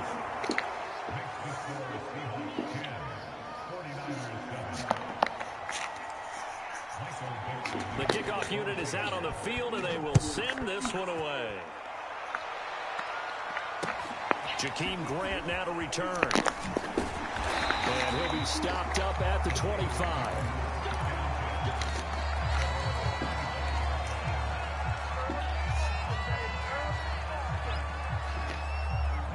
The 49er offense set to get this drive underway. And there are parts of their last drive they'd like to emulate. And, of course, they'd like to forget the ending, the interception. But they did put together, Charles, a nice sustained drive to get him down the field. Yeah, and unfortunately for them, the only thing that matters is part two, right?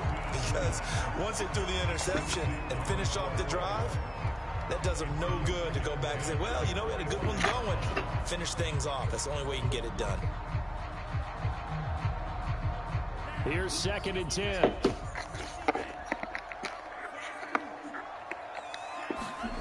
Here's Lance. And that is incomplete. A lot of force bearing down on him there. He could not hang on. It's 3rd down. My first thought is surprise because that's one of the better tight ends around, and I've seen him pull in balls like this before. But how about a little credit to the defense forcing that incompletion?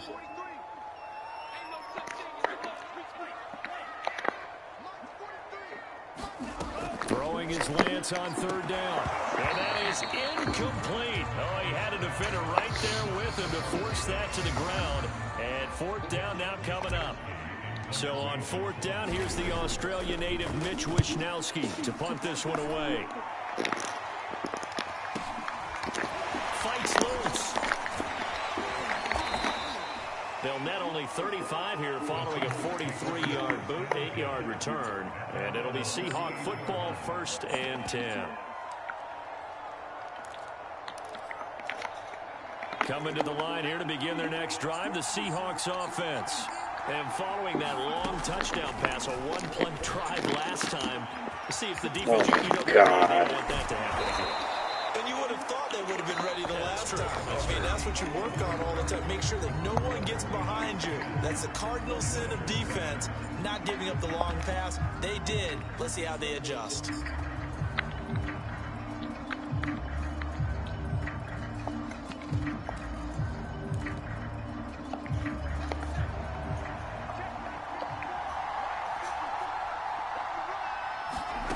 On 1st and 10, Jones.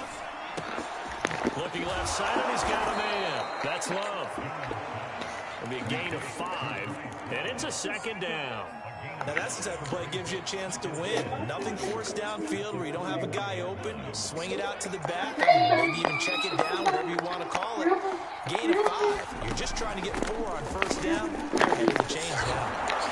And he's taken down inside the 30.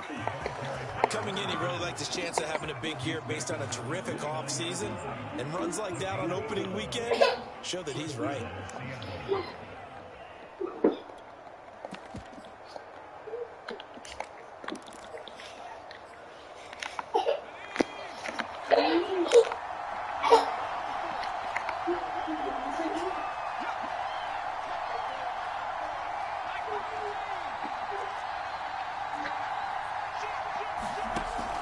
Running game working. They'll stick with it on first down. And he's got about 5 yards as he's taken down right at the 25.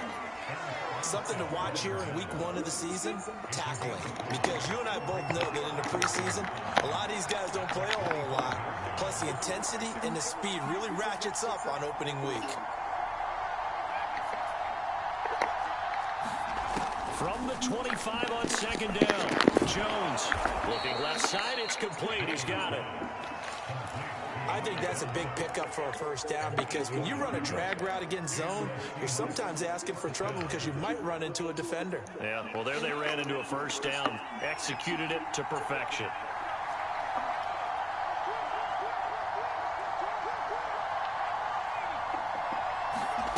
From the red zone now, they'll look to throw. And they'll find McLeod on the right side, complete. 5 yards on the catch there, brings up second down. I know many people like to throw to the tight end, maybe in a little flexed out position because he creates mismatches with his size. The slot receivers do the same thing with their quickness, their speed, and their route running savvy. And that falls to the ground, incomplete. A nice job of bodying him up defensively, and now it brings up third down.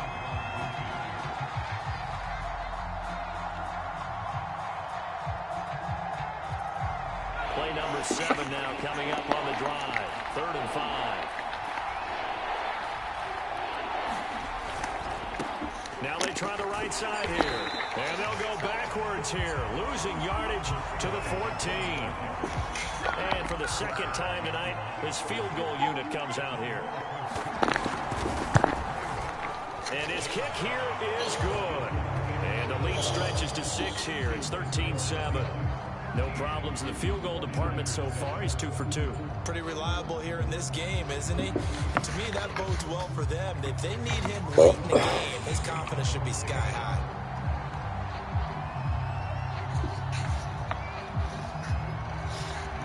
Out is the kickoff unit as they run up and send this one away. And this will not be returnable. It's out of the back of the end zone for a touchback.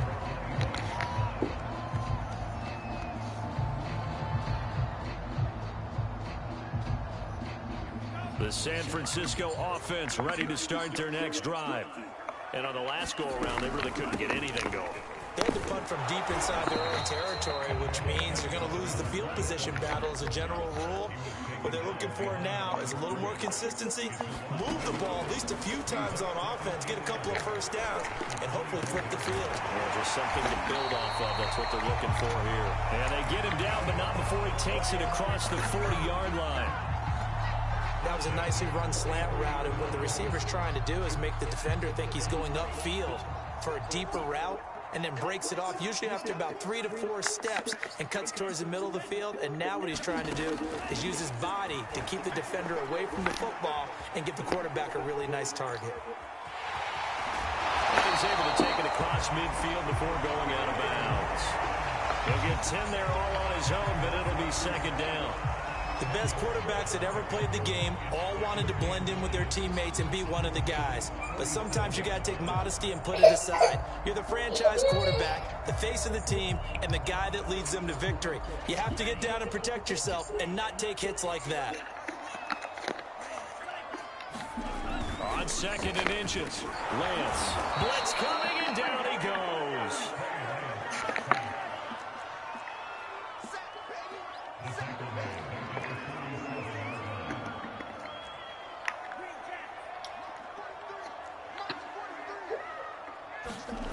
Lance looking to throw it.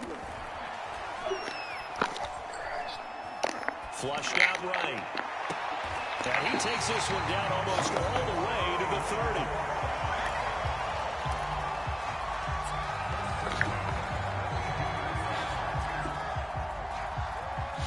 And we've hit the 2-minute mark in this first half of action.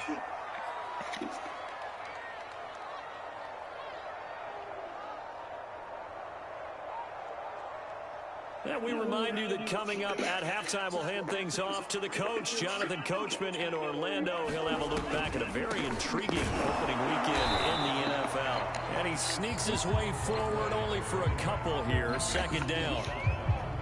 Early down stuff to put this offense in a precarious position. We know that securing the point of attack, especially against the big-bodied guys in the middle of this D, has got to be priority one. Dancing to his left. And he takes a shot on the release as this will be incomplete. They certainly did a nice job improvising there, extending the play, hoping someone would come open downfield, but they never did.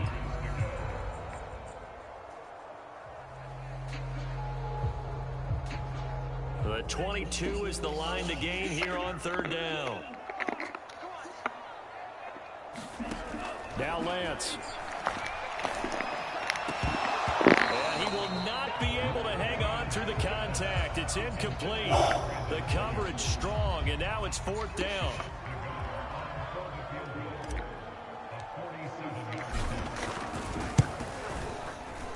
Nagar's kick is good. And that will cut the lead back down to 30 at 13-10. So the margin shrinks there as they get the field goal to draw them a bit closer here in the second quarter. Yeah, nice snap, nice hold. They just want to keep this game close, so give them credit for finishing that one off with 3. And he'll be tackled just shy of the 25.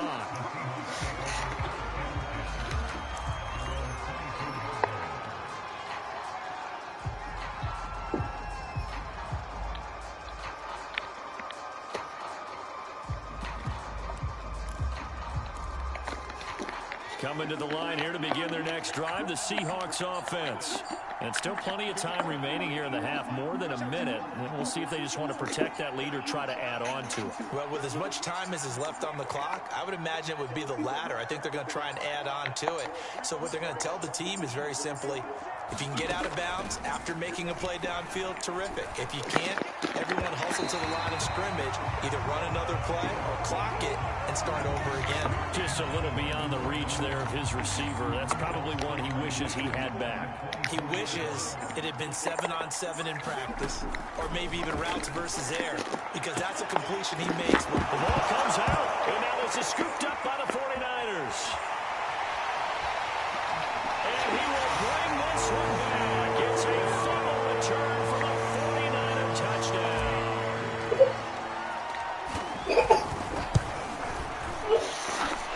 Extra point by the Brewers will be good. And that will make this a 4-point game.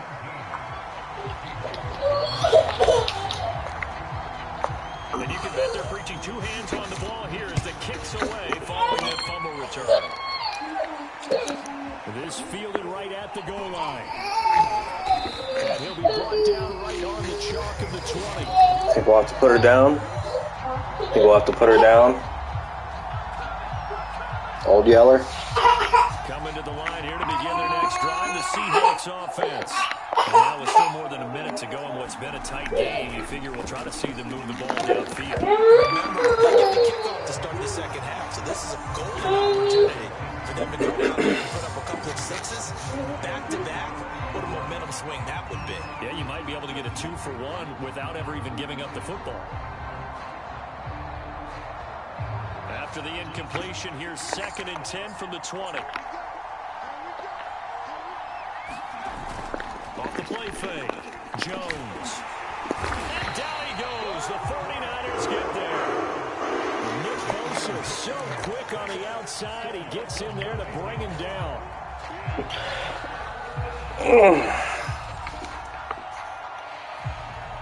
After the sack, they'll come up now 3rd and long. Yeah, I wouldn't be surprised to see them run the ball here just to try and get some space.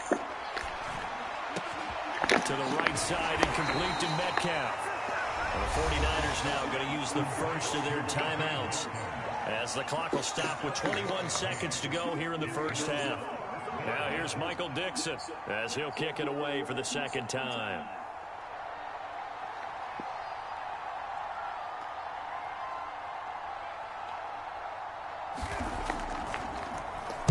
Now a high kick, almost a pooch punt. Here comes Grant on the return. Officially just 27 yards there on the punt. And control of the football switching hands with very little time remaining until the half.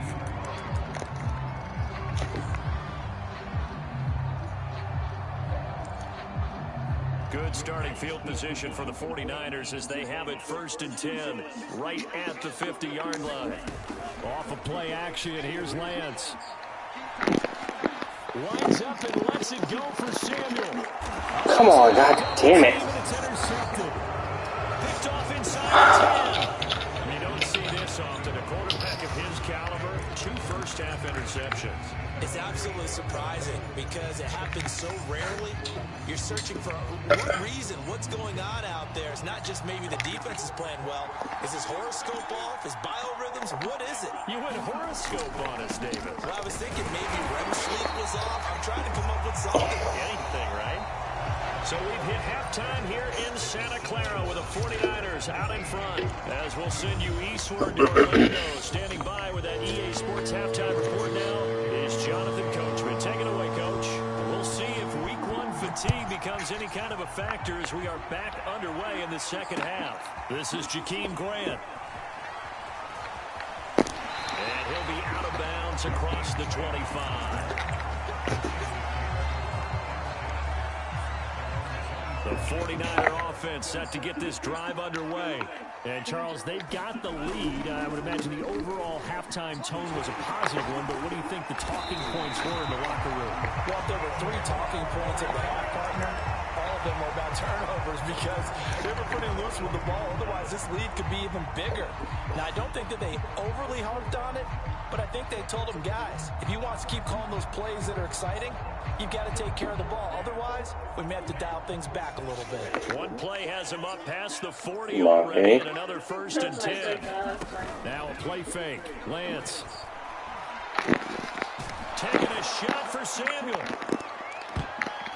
Well, not sure he saw the linebacker there as that's batted down and incomplete. Well, you got to think that sooner or later, they're going to hit one of those, but the coverage has been excellent thus far, and it was again on the last play.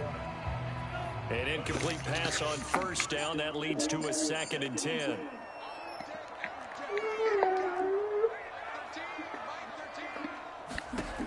Shotgun now for Lance. And for a 3rd time tonight, he's intercepted. God damn. It's up at the 48, and they get the football. They'll set up shop at their own 49-yard line. Coming to the line here to begin their next drive, the Seahawks offense. And their defense did its job, forcing the takeaway there to start the half, and now can the offense follow suit? And you'd better believe that one side of the ball feeds off the work of the other, so they'll want to come out, establish some rhythm, and go down and take the lead. Now it's 2nd and 9.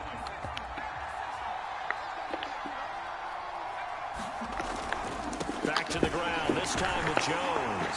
And they go backwards here, losing yardage back at the 48-yard line. They wind up losing a couple there, so they go behind the original line of scrimmage, and now 3rd and 11 coming up.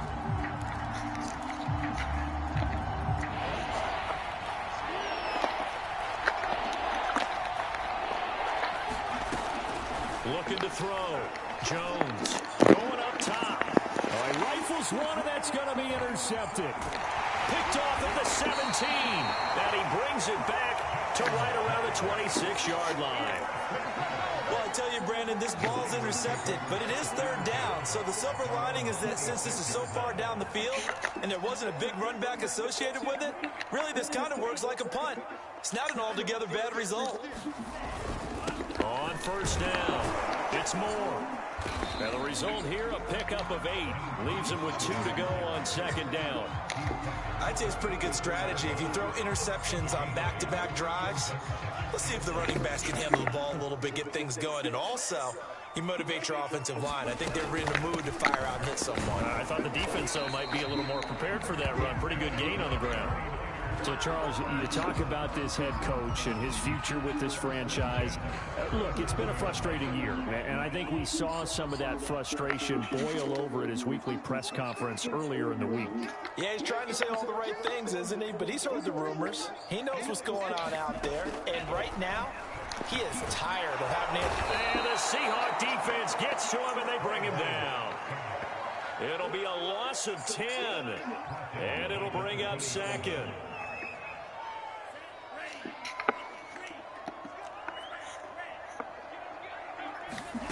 Another try after the first down sack. Lance. That's complete. It's Brandon Ayuk. They get 14 back, but it leads now to a third down. From the gun, it's Lance. And for the 4th time tonight, it's an interception. Trey Flowers picks it, and he'll get this back to the 32-yard line. Boy, Charles, that is now 3 interceptions in 3 consecutive drives, and you can see he's just got a look of disgust and bad body language, understandably, as he walks off the field. And I think it comes from the fact that he's not sure what he sees down the field, Brandon. I don't know if he's seeing ghosts. I don't know if he just can't read defenses. I'm not sure what it is, but that's why it's frustrating. Think about the defense right now. Every time they run on the field, they've gone from hoping to intercept the pass to expecting to intercept passes. Their confidence at an all-time high right now.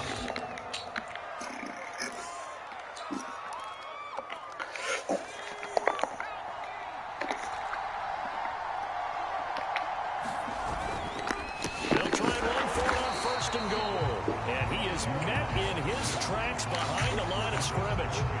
It's a loss of a yard there, and now 2nd down.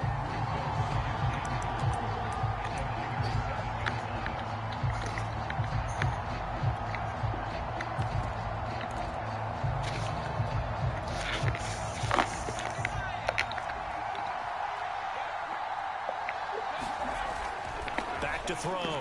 Jones. Buying time with his, and he will score. Touchdown, Seattle. Daniel Jones taking it in from 7 yards away. And the Seahawks have once again taken the lead. Extra point splits the uprights, and that gives him a 3-point lead.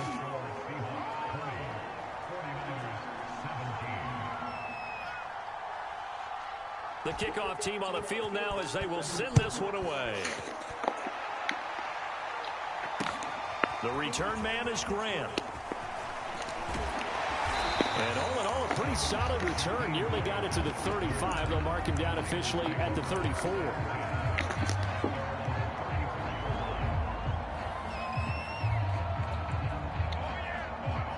The San Francisco offense ready to start their next drive. And following the interception, just any interception, are you a little bit more cautious when you start that next drive, or no, you just throw that out the window? I think you are. I don't think that there's any way you can run back out there and go, totally didn't affect me. Let's just go ahead and be loose with the football again. You're going to take care of it, but you have to be careful about being too cautious because now you can't run any offense at all. Still want to attack. We'll see how they attack them here. Throwing on 2nd and 8. Lance. That ball caught. Brandon Ayuk. And they'll get this well past midfield before being stopped just before the 35. So from Seahawk territory now, it's 1st and 10 at the 37-yard line. Play action. Now it's Lance. Eluding the pressure right. And that is caught on the right sideline, but out of bounds, says the line judge. The throw took him a little too far, and 2nd down. Well, we've talked about it, CD, but it bears repeating. They are struggling to throw the football. All the interceptions and more incompletions. It just doesn't look like things are in sync out there. I would agree with that, and it's not a good day when you feel like an incomplete pass is almost a win for you because it wasn't intercepted. And I think the receivers now, when they're running their routes, they want to catch the ball, but they also want to make sure that the defenders don't take it away.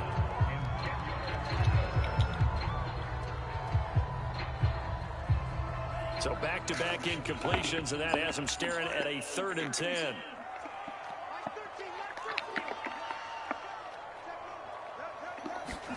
Now Lance again. And that's going to be incomplete. The contact there enough to jar that ball free, and it brings up 4th down.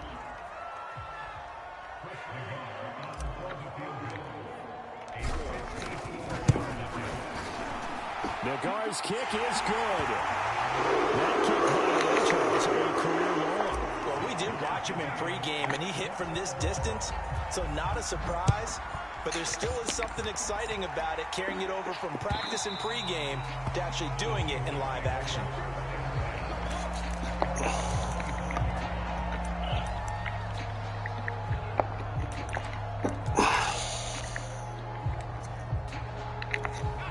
Coming to the line here to begin their next drive, the Seahawks offense.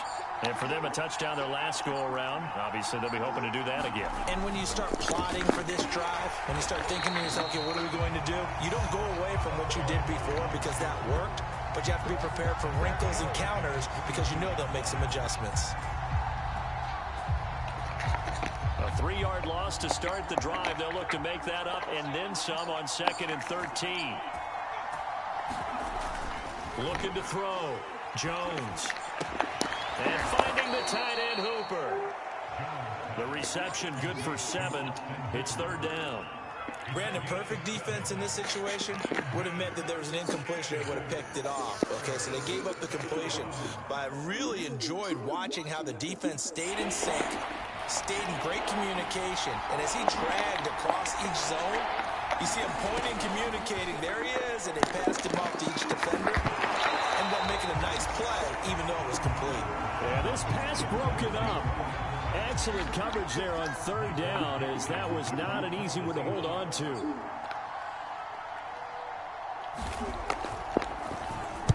On is the punt team now as this one's sent away. And this one goes angling out of bounds, and it will be spotted inside the 30-yard line.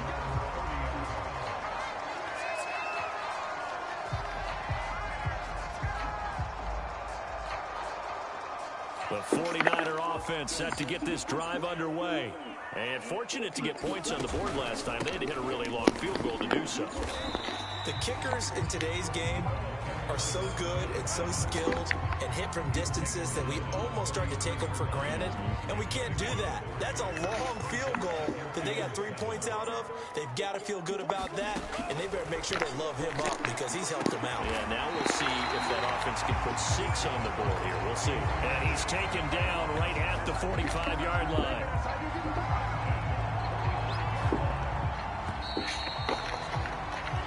One quarter remains here as we wrap up the week on a Monday night. We'll return with more after this. This is the NFL, and it's on EA Sports.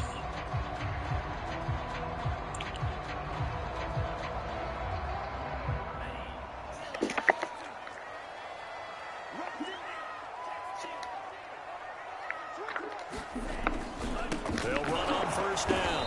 Moore. And maybe a measure of revenge there. He's had his way in this one, but this time they get him behind the line. Officially, it's a 1-yard loss. That's going to bring up 2nd and 11.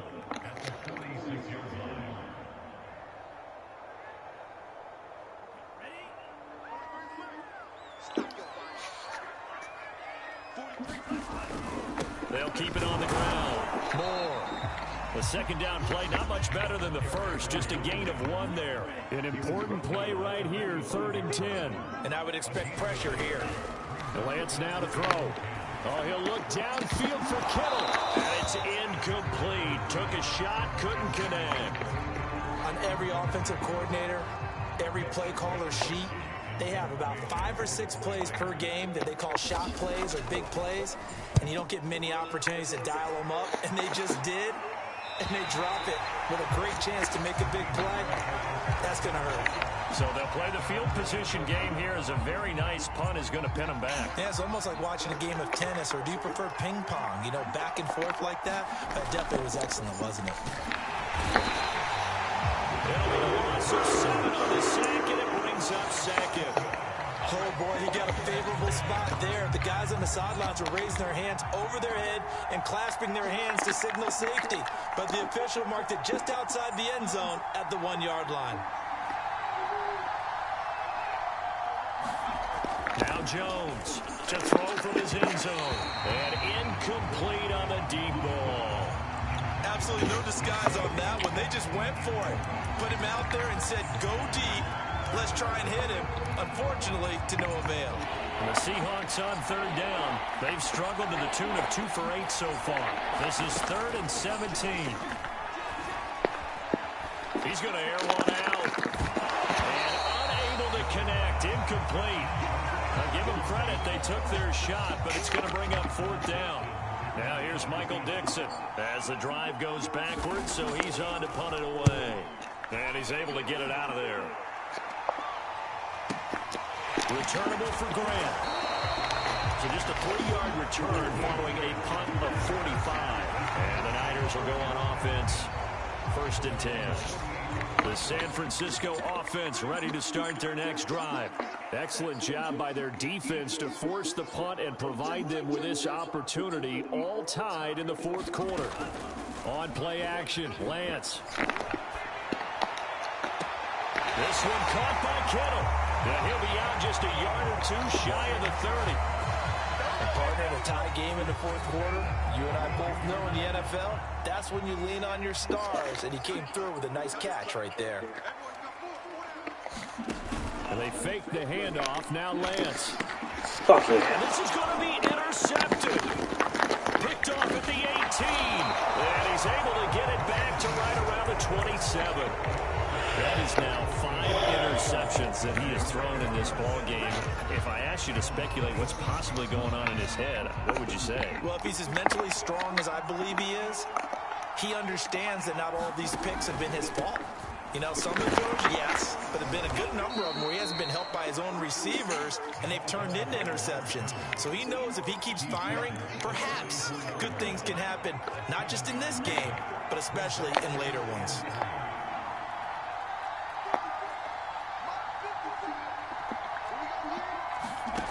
Throwing on 2nd and 3.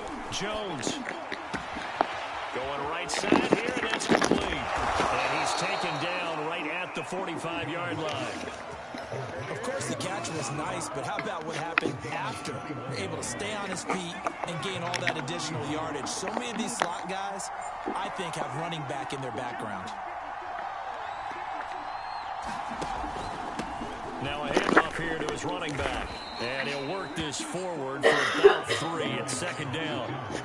They know that old expression, it's not my night. It hasn't been his so far. I don't know if the legs are a little bit heavy. Sometimes having to hang out all day and play doesn't exactly play to your advantage, but it's been a tough go for him. And every time he looks up, somebody's there defensively. That was the same case on that play.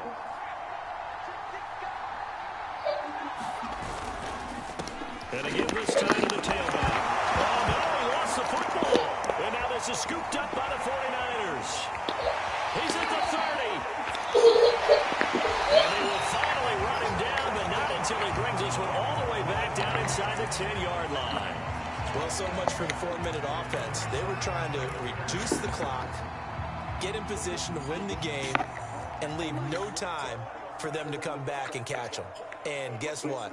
They turned the ball over. Yeah, I mean, they had it all set up for themselves, and they let it get away. And he maneuvers his way down to the 3-yard line. They give him 5 that time as they draw a bit closer here for a 2nd and goal.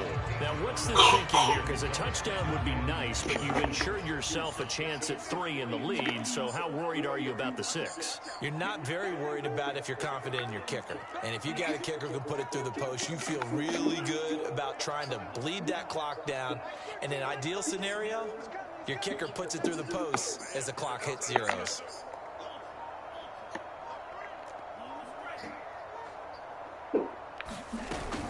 They'll try again. Able to get a couple here, but won't get a across the plane as they stop it right around the 1. 2 straight shots on the ground. Now on 3rd, do you go to the air? I think the possibility exists, and if you're doing it, you're probably going play action since you ran it twice. But I often think that 2nd down is the time you go play action and throw the ball. I say commit to the run and think about it being 4-down territory. Getting down to the good stuff. All tied with 2 minutes remaining on EA Sports.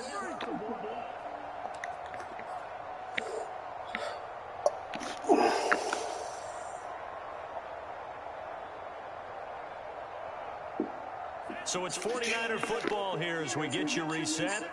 They come up on what could be a pivotal 3rd and goal now in a tie ball game. They'll try to run this one in. Well, they hit him in the backfield, and he will not escape. And that is not going to get it done. And whistles, and we're going to have another stoppage of play as they call the timeout on defense with 1:53 left.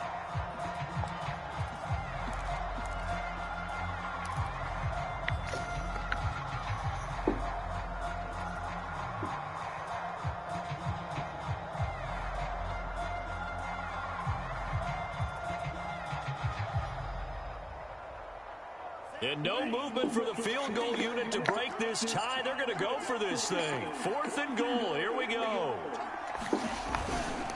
They'll try and run for it. And he's not going to get there. They tackle him at the 2.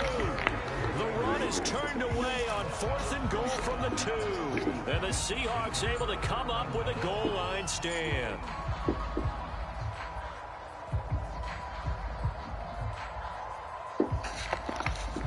Coming to the line here to begin their next drive, the Seahawks offense. And they got across the 50 last time but fumbled and turned it over, so they'll be looking to have a short-term memory here, Mr. Davis.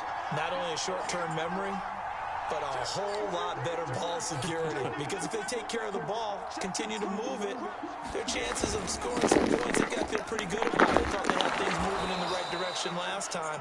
Fumbles, they don't just affect you on offense, they affect your overall team because now your defense has to make that stand up. 51 yards rushing for him now in the ball game.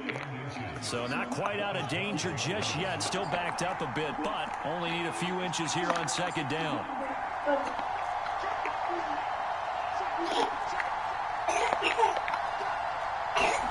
Jones. He'll find Metcalf. And he gets this one just shy of the 35 to the 34. And this is obviously a spot where you lean on your stars. Get the ball to them in open space and let them do what they do. And he'll give it here to his running back. And he stopped immediately there. Now the Seahawks call the 2nd of their 3 timeouts as they get the stoppage with just under 50 seconds remaining in the 4th. So after the run for no gain, here's 2nd and 10.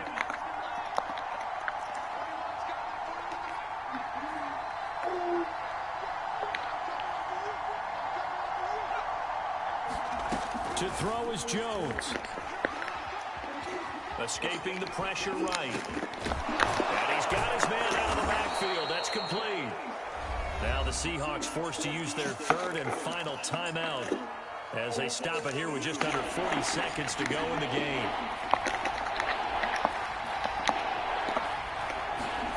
Now Jones. Going for the deep ball. And he knocks the ball away, and it falls incomplete. I've got a good friend in football, always talks about predictive history. He's got one of their 2 touchdowns. You can understand why they tried to find him again. Weren't able to connect, but the thought, that was good. Tie game, 4th quarter, and they're going for this thing on 4th down.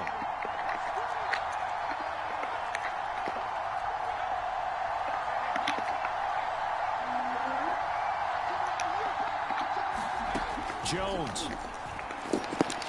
And it's incomplete. They cannot convert, and they turn it over. The Seahawks go for it but can't convert. And the Niners take over in terrific field position.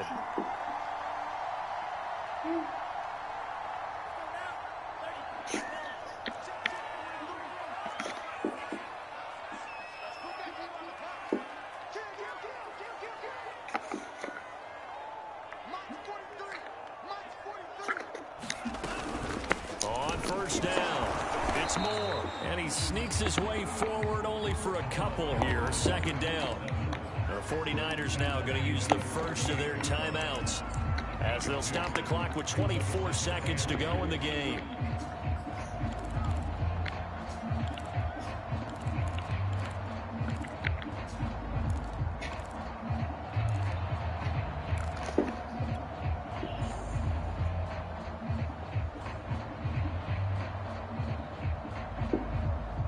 The last run good for 2. Here's 2nd and 8.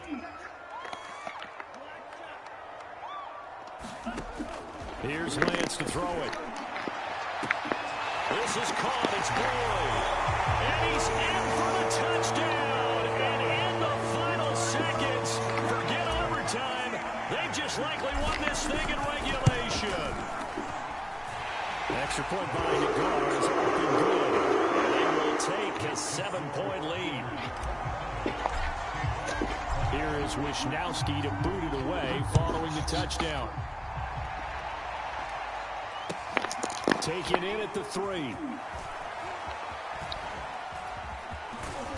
And nowhere to go. He only makes it to the 5. Well, not exactly a banner return, so he doesn't give his offense a whole lot of room to work with. They've got to go a long way now to try and score some points. I do know this from experience. There will be a few comments muttered his way by the offense as they head out on the field. He's going to let it fly. And that will be incomplete. Would have been a big hitter if they had connected. Instead, it's 2nd down.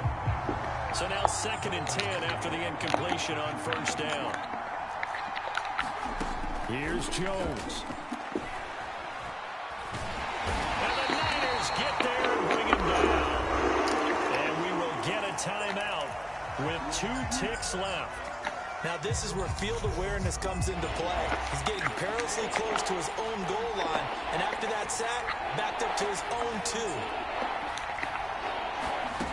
One final shot. They'll look to throw. Oh, that is going to be a safety. So the victory here for San Francisco. And with that, our journey begins, Charles. Week 1 in the books. Going to be a great season. Oh, man, so much to look forward to. Isn't it nice to get a really good game right out of the gate? Preseason behind us. All these games count now, don't they? Yeah, this is the exciting time with just 1 week gone and plenty of weeks to come. So for the Niners, it's a great win here on a Monday night as they'll start the new campaign 1-0. And they will hit the road next week for a date with the Green Bay Packers. Meanwhile, for the Seahawks, they go down to defeat here in the opener. And they'll get a home date next week against the Detroit Lions. I'm Brandon Gaudin. Certainly have to thank Charles Davis, my broadcast partner, and our entire crew. We'll catch you next time right here. It's the NFL on EA Sports.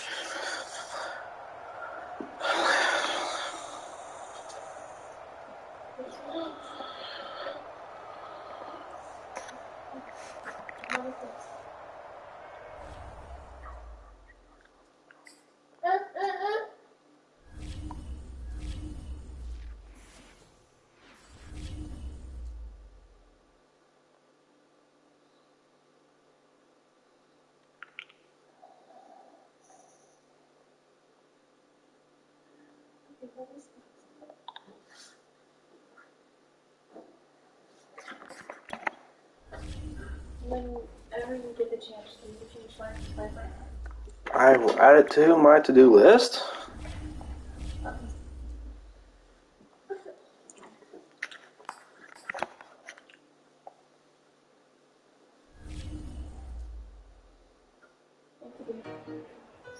Thank you.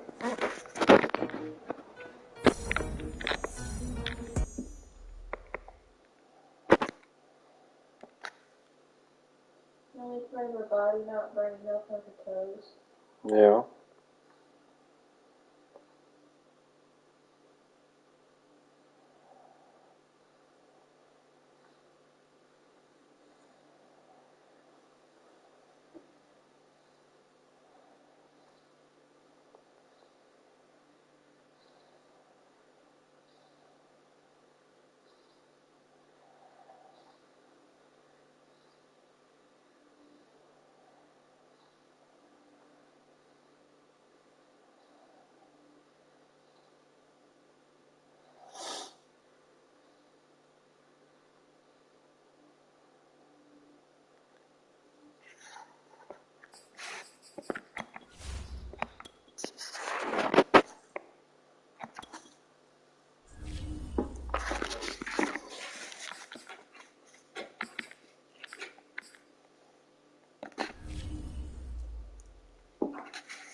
What is that noise? It's like all freaking out down there.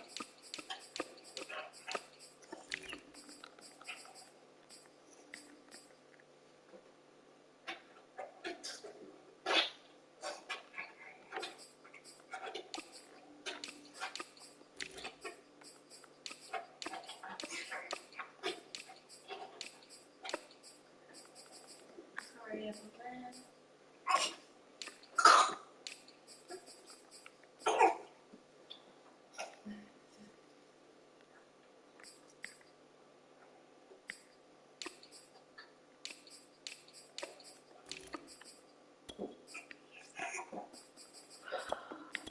I guess everyone's out here now, but